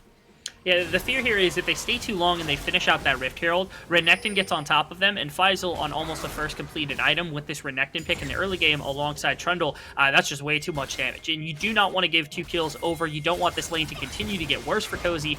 More importantly, you don't want the mid-game spike to be there for Renekton that quickly to be able to start kind of functioning around the map or get the Trundle back in the game. So they just say, okay, you have the Rift Herald, we're to go back to ganking across the map. Trickster gets found out. It's a 2v2 that I do not think they want. I really don't think they should be jumping in here. Oh, they got the ultimatum, able to get the isolation onto Perry. Perry will fall. Onslaught of Shadows is burnt. There comes the Sleepy Trouble Bubble. Not going to find its mark onto Faisal, who flashes over the wall, able to get back to safety of his tower. It's going to be another kill picked up, and the fight continues over in the bot lane. Glacial Fish are going to go wide. Sketch able to sidestep it, but it's still going to be against Lynx. It's still going to be against this Jinx. The Super Mega Death Rocket comes out. Lynx now running low on mana, can no longer use that rocket stance. Instead, just going to clear the wave. No fight going to go through. Yeah, no summoners really burnt either there on the bottom side of the map, just a bit of trading back and forth. That top side play also, things get... they were really concerned when the Rift Herald came. I think it was more so now that it was reinforcements they were worried about, especially Leo being able to come back over if they stalled for enough time for Vex to go crazy, and that's why they backed off. But in the 2v2 where Cozy and Trickster are there, it is just way too powerful of a Hecarim. Right now up 31 CS over Perry. This is just a squishy Trundle, and you could see it only took 1 engagement for him to basically die. Now everyone's collapsing around bottom side. Trickster's here though. You got to be very careful. If you go too far, you're going to get run down by the horse. Watching very carefully is going to be Trickster. Has yet to be spotted. Clearing out the wards is going to be EGP. Shelly hitting the map now, hitting the turret. First turret goes down. First brick going over to EG Prodigies. A lot of that gold getting funneled onto Sketch in the process, but with control of this side of the map, EGP are going to transfer that to grabbing the Hextech Drake. Now second dragon into the pockets of EGP. They've given a lot over to Trickster. Trickster has a bunch of control in this early phase of the game, but they're not down too much gold right now. Aphelios is still within striking distance of Lynx. They're feeling fine about the scaling there. The Renekton is okay, and the side lane's not going to get bad anytime soon, really. The gold has been steadily back and forth between the two, and it's not too crazy in favor of Taco Gaming right now. I really want to see Leo start to have some action. I know that Doxa has been really oppressive, but this has been probably the best laning phase for Leo so far, and this champion can get out and about and do some significant damage to the rest of the map. If they can get Leo involved, all of a sudden in EGP, they might be able to continue kind of shooting for this earlier stage of the game where they can bring things back together, especially if they start pulling kills for the Vex. The real threat of being able to attack into the side lanes is massive. With this 2 dragon advantage they've got, they would love to have a team fight capable of taking against the side of Taco Gaming before they really come into their own, starting it on the second item with some of their team fighters. And you could tell that's definitely the game plan, trying to get Leo involved. You've seen Leo going for the roams from lane to lane, trying to get there in time. Just Taco Gaming are able to read the play fast enough and respond to it before anything too devastating goes off. And that's what we're seeing right here. Taco Gaming reading another play, now going for the gank, looking to find Daption as well as Sketch. Sketch getting torn apart, trying to get whatever damage he can on the back end of that, but the winner's bite going to be too strong. Perry gets stunned up and taken down. Now Daption locked up by the zap as another kick coming out of Cozy will take him down. 3 kills picked up for Taco Gaming. Able to lean into whatever side of the map that they want. Again, having Trickster anywhere on the map is basically a death sentence for whoever's there. And Sketch steps up right here looking for this, but they've got the response on pretty much every single person. Look at this. They find even Perry out, but he's made of paper. They just need to run past. The Hecarim gets into and make sure that the red-white Sketch is not going to get anything. Was a little touch and go with Weiss there for a minute. After the heal went down, it didn't matter. And again, Trundle has absolutely no tank stats and able to take any damage. Daption is not going to have anything. It's leaning into whatever strong part of the map that they want to. At this point, Trickster can continue to put gold where he needs it, and right there, got enough of it into Lynx to start putting on additional attacking moves with some of the team fighting. Again, this is the gold where they need it to be. You see EGP now trying to respond over on the top side. Lots of presence over there, lots of presence in the mid lane as well. Establishing some control on the map. It's still going to be a while before the Mountain Drake does spawn. 2 minutes, 40 seconds. Until that point, but no one really here to contest on the side of Taco Gaming. It should be a free tower going over to EGP. Taco said putting their attention towards the bot side of the map. Yeah, now, I mean, EGP, they're trying to protect their Aphelios. They're trying to get their team fighter up and going in the same way that now Taco Gaming is. The problem is Perry is so weak now. After going down enough camps and going down a lot of experience to Trickster, Trickster has just completely overrun him in this game. Up 2 levels, up 50 CS right now over top of his lane opponent in this jungle-to-jungle matchup, and is on a far more snowballing champion than the Trundle. The Trundle's supposed to be something safe that you can control the map with and not have to worry too much because it doesn't scale as hard into the late game. Hecarim, on the other hand, is just going to go crazy. He is a legitimate threat to assassinate into the backline. He works as a great frontliner. He's got good damage pretty much no matter what at this point in the game. I mean, Trickster is in a great point to carry his team, and you've seen him start to spread the gold out, attacking into the bottom side, shutting down Sketch, getting gold into Lynx. Now, really, he just has to start putting together all of his team and winning big fights. That's all that's necessary. EGP setting up a play onto Cozy. Cozy able to read it in time. Hook shot makes it look easy. Don't have the pillar there close enough to try and disrupt that like we were seeing earlier. That was some beautiful plays coming out of Perry. But you can see how active EGP are really being on the map right now. They are constantly looking for plays. They're feeling the pressure. I mean, it's a 3K lead to Taco Gaming. It's not completely dead and done just yet. This game could really swing either way. Although the advantage for Taco Gaming makes them feel much, much better. And especially with the fight that they've got set up.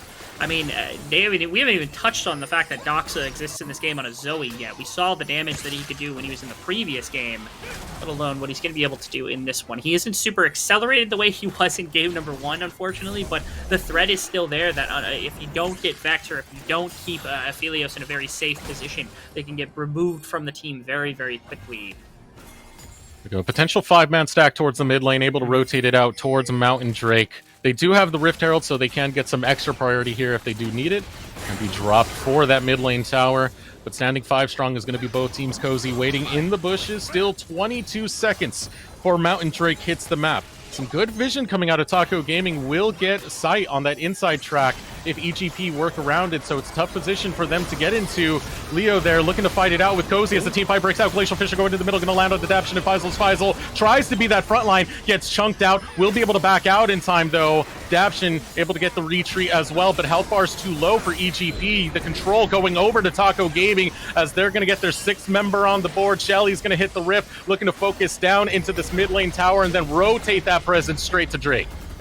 They will, and it's going to be successful for them as well. They are half health, so they have to be careful about Leo getting a full engage or Faisal finding a flank here, which is exactly what happened. The pillar could be detrimental here. Able to jump in. Leo will get the pick onto Lynx, and now here comes the engage from EGP. Not looking completely successful though far, because Trickster is able to pick off 2 on the back end of that. A double kill goes in. Faisal running lower and lower. It's going to be a triple kill coming out of Trickster as they're able to get the quadra to clean it up. Doxa picking up 1 on the back end of that, and Taco Gaming will be rewarded with a Team 5 victory and the Drake. They had no way to bring down Trickster over the course of that entire play. This started off with a bunch of resources being burnt in the initial fight. You could see the half health bars. This was a legitimate threat of a fight that could have gone very heavily in the way of EGP. Faisal was looking for a good flank. Problem is, they couldn't get the damage there. Jinx wasn't in position to do anything, and so Leo gets an assassination, yes, gets brought down immediately. The backline didn't even have to burn the Hecarim ultimate until right now. That means that Perry, again, basically made a paper still to this point, gets pushed out immediately, and what a great Glacial from Doxa right there to set up a position where both of the frontliners got rooted in place, allowed for his team to recollect and get into the play and win that one. That is a definitive advantage now for Taco Gaming. Trickster, we talked about how this guy was gone for an entire year. We were waiting to see him step back into form where we thought he was going to be one of the most exciting prospects. If this game does not prove to you that he is of the kind and quality that could be at the next level, at least in Proving Grounds, I don't know what you're watching because he is going crazy right now. He is stepping up nonetheless. 9-1-4 so far on Trickster. Has been a dominating force very early in this game, already having, what, a 60 CS lead onto his lane opponent. You can see right there a 2-level lead onto Perry. Just look at the damage. It tells the story right there. This Hecarim has been popping off, and now the rest of Taco Gaming going deep into the jungle of EGP. They're setting up around Baron, getting those deep wards, getting that vision control. That's going to be the next area of contention. Oh, it's going to be so hard right here for EG Prodigies to find any kind of aggressive move at all. They're hoping that Aphelios can get to a point where he's strong, but he is not going to be strong for a long time. The one thing they've got, maybe Leo. Leo does have like the Everfrost stun, which means the full combo is quite a bit to be able to attack someone with, but he's getting hunted by Cozy. That could be bad. Ooh, Cozy looking to jump in. Able to block it with the CC right there. Cozy cannot get close enough to stop that, so just a little bit of play between the two top laners. Now going to control the lane is going to be Cozy as he starts to shove that back into the direction of EGP, making sure to pressure for this Baron that's coming up very soon. Teleport is available for Cozy, so he can get there in a timely fashion. If the engage does come through, Sleepy Trouble Bubble not going to land on the parry. EGP trying to get some forward vision into this area to prevent this Baron from going off. The best they're going to get is kind of shallow vision around the Baron pit where they can walk up to look to contest. The problem is, I actually saw this the other day, which is that Hecarims can engage over top of the wall, and if the rest of the team is there for follow-up, especially Jinx, who can position in the pit and really tear through a team with the range. If you get like a Braum over the wall with a W, Camille can join as well, and over top of the wall, I mean, Zoe can continue to just barrage with paddle stars and things. They can just turn off the Baron over top of the wall and for a full engagement into a team fight. It's very rare for that. Usually you have to, like, things get really wonky and you're looking for engage and kick people in and out of the pit, things like that. But in this case, it could just be a full team fight engagement. And so that's the best you can hope for from the side of EGP, is just to make sure that you got vision in that area so that if a team fight does break out behind the pit, then you're going to be ready for it. But the other thing they've got going for them, I guess, 2 dragons means that they are going to stall out the soul point. It's also a mountain soul, which isn't the craziest thing to try to overcome. But again, you do not have damage. You don't have gold in your main carries right now. So it's going to be really tough to overcome if you can even get to that point. Yeah, Sketch looking a lot like Lynx was in that last game. Wasn't able to get that Aphelios online and have an impact. It's been just high tempo coming out from Taco Gaming. High momentum coming out of Trickster. Was dominate a lot of this early game, a lot of this mid game. Now the rest of Taco Gaming surrounding this Baron pit. Cozy playing defense here, so far off his parry, he will not be able to get close in time. Battlestar over the wall, Daption doing what he can, but this is forfeit. Taco Gaming, they're looking to make this textbook. They grabbed the Baron and now looking at the closing stages of this game. Extremely well played right there. I don't know how much this Baron buff is going to be able to actually accomplish, because Baron buffs in recent seasons have been much more, especially the first one, is oftentimes about just breaking as many outer towers as you can into the base, preparing for what would be the second Baron or the Dragon, whatever it might be, making sure to use that to your advantage. Here, though, if they get one solid engagement from Trickster in the right place and they get 3-4 members down, they could honestly rush it if they've got the Jinx in position to push up a lane with minions. So very, very carefully does EGP have to actually tread here under the threat of potentially being just run through this Baron buff. You can see Trickster is kind of posturing for it. If they can find Sketch and Leo in one fell swoop, that could be lethal. He wants it, man. He wants it, but he's going to play it carefully. It still is game point for both of these squads, so can't afford to set up for that throw. Got to be careful, got to be patient. As Perry looks to try and get a setup over towards this top lane. Cozy going to be the wiser to it. Did see earlier Perry clearing out a ward, so suspecting he's still in that area, but that attention, those resources invested over towards the top side means that open season for the bot lane here as another outer tower is going to be picked up by Taco Gaming. Doing a good job making sure mid and bot are pushed, because they need to, they're working towards dragon control. Again, they're still, I mean, at this point, they're like 12 minutes out now. Actually, the dragon is live, so they could go get that one anytime they want. So it's 10 plus however long it takes them to take that dragon. But in an ideal world, Taco Gaming isn't anywhere near taking the soul point, nor do I think they could really force EGP to fight at that soul point in all respects. So right now, we're about 10 minutes out from a soul being taken from either one of these teams, maximum 20 minutes before somebody is guaranteed to have to take one of these dragons, which is miserable if we have to wait that long for a conclusion to this game, given the advantage that Taco Gaming has. But again, EG Prodigies doesn't have to take the game that Taco Gaming's offering them.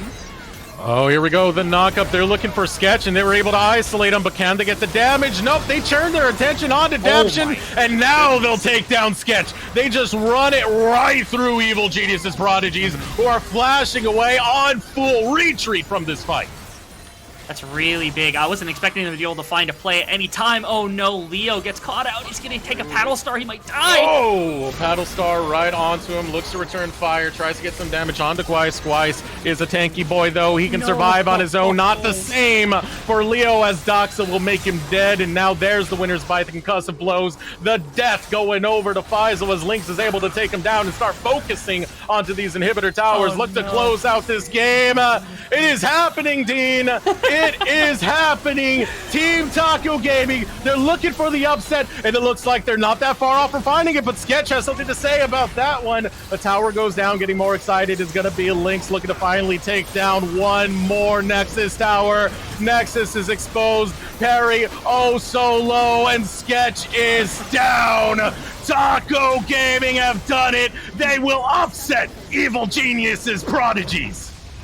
They got caught up so far in the mid lane. I was trying to hype it up like the only chance they've got is to try to stretch this game another 10-15 minutes in an attempt to get Aphelios and Vex into a position where maybe a teamfight can come through. But again, they just get forced on so quickly. Trickster's able to make it happen. Gwice in tandem is able to make it happen onto Sketch, and they just don't have the ability to fight back. They're down too much gold, and that is yes, Team Taco just walking it right up mid lane, taking the victory. Incredible stuff. EG Prodigies, one of our higher seeded teams of the tournament, and Taco Gaming, they're showing their talent on display. What a game. What a series. I love it. I love it. I love it. Big brain analysis coming through. No. Taco Gaming, they very much deserve that win. They were able to play through and through knowing what their win conditions were. They played a lot more towards that early game that you were talking about. And this time they were able to just push it right on through. A lot off the back of Trickster and this Hecarim, and just how much momentum he was able to generate and continue through pretty much the entirety of the team of EGP.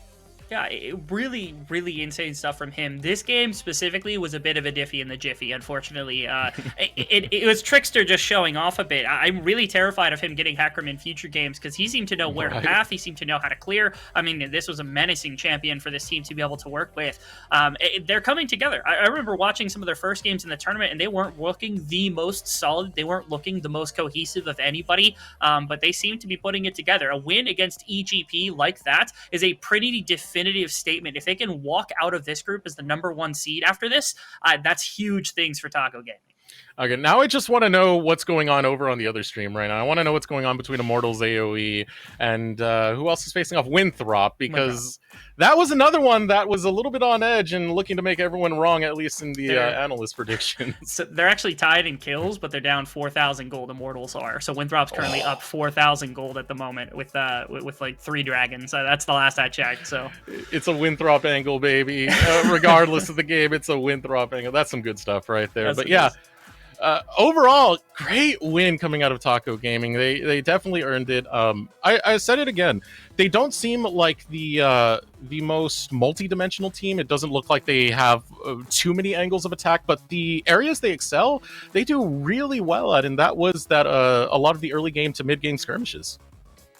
They really did. Some of the stuff that they were able to accomplish, not only through jungle control, but when their lanes started getting into a proper position, it felt like they were difficult to snowball. You think about the maximum possible level of players like Cozy, of players like Trickster, and you understand why it is that if they're set to a positive angle in a game, if they're set to a positive kind of gold advantage, it's really tough to slow them down. They're players that can use the most marginal of advantages to the highest possible degree. We saw that time and time again. We love that Doxa has come back. How about Doxa in 2022 looking just as fresh as ever, looking better than he did in open qualifiers. The whole team actually looking really on point for the day. You got to appreciate that. Lynx also had a bit of a tough matchup against Sketch. That was a really tough bot lane to play against and actually came through for the team really well. All right. Well, that series now concluded. I believe we have an interview lined up. My producer will...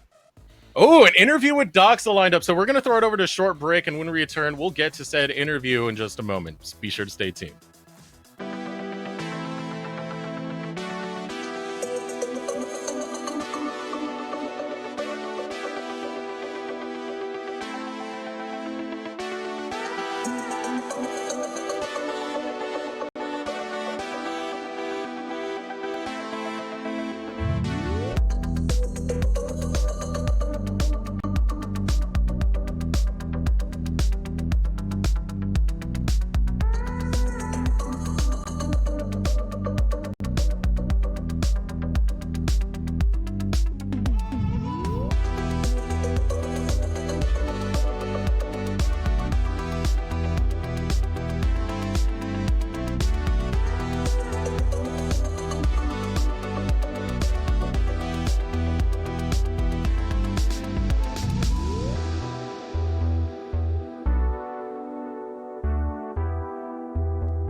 Welcome back, ladies and gentlemen. Alongside me today, we have the Taco Thursday Gaming Squad's mid laner, Doxa, who just took down EGP in a fantastic best of three. Doxa, I guess talk to me about the construction of this team. I know I talked to Taco a bit about it, but when you guys were coming together before the split, how did you make the decision to join Taco Gaming with the rest of these guys?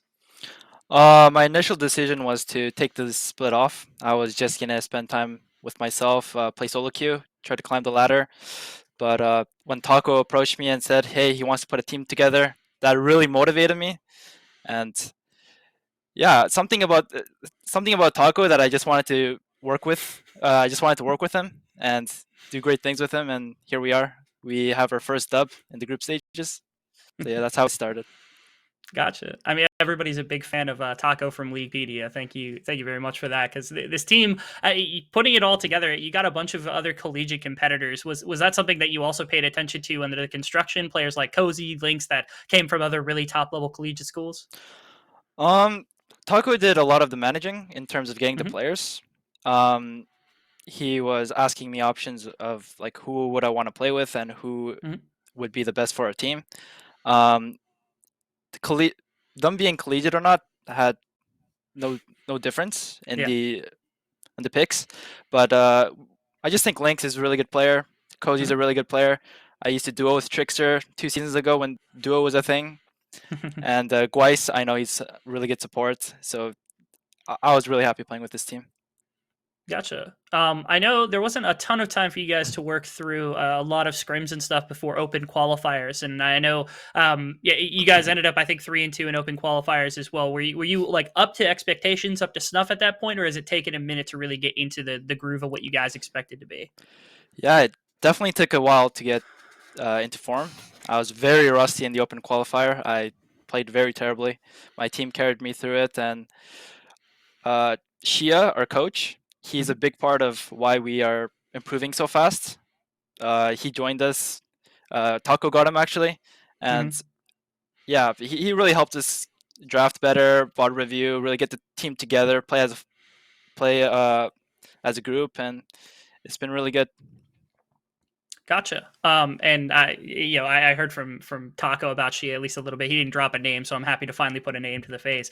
But now that you guys securing a win like this against EGA has to be pretty meaningful to you guys, right? Are you guys considering yourselves to be like top 4, top 6 competitors, one of the teams that are going to be into proving grounds, or like especially after a performance like this, you have to be a lot more confident in the abilities. But coming into the split, was that an expectation you had set for yourself?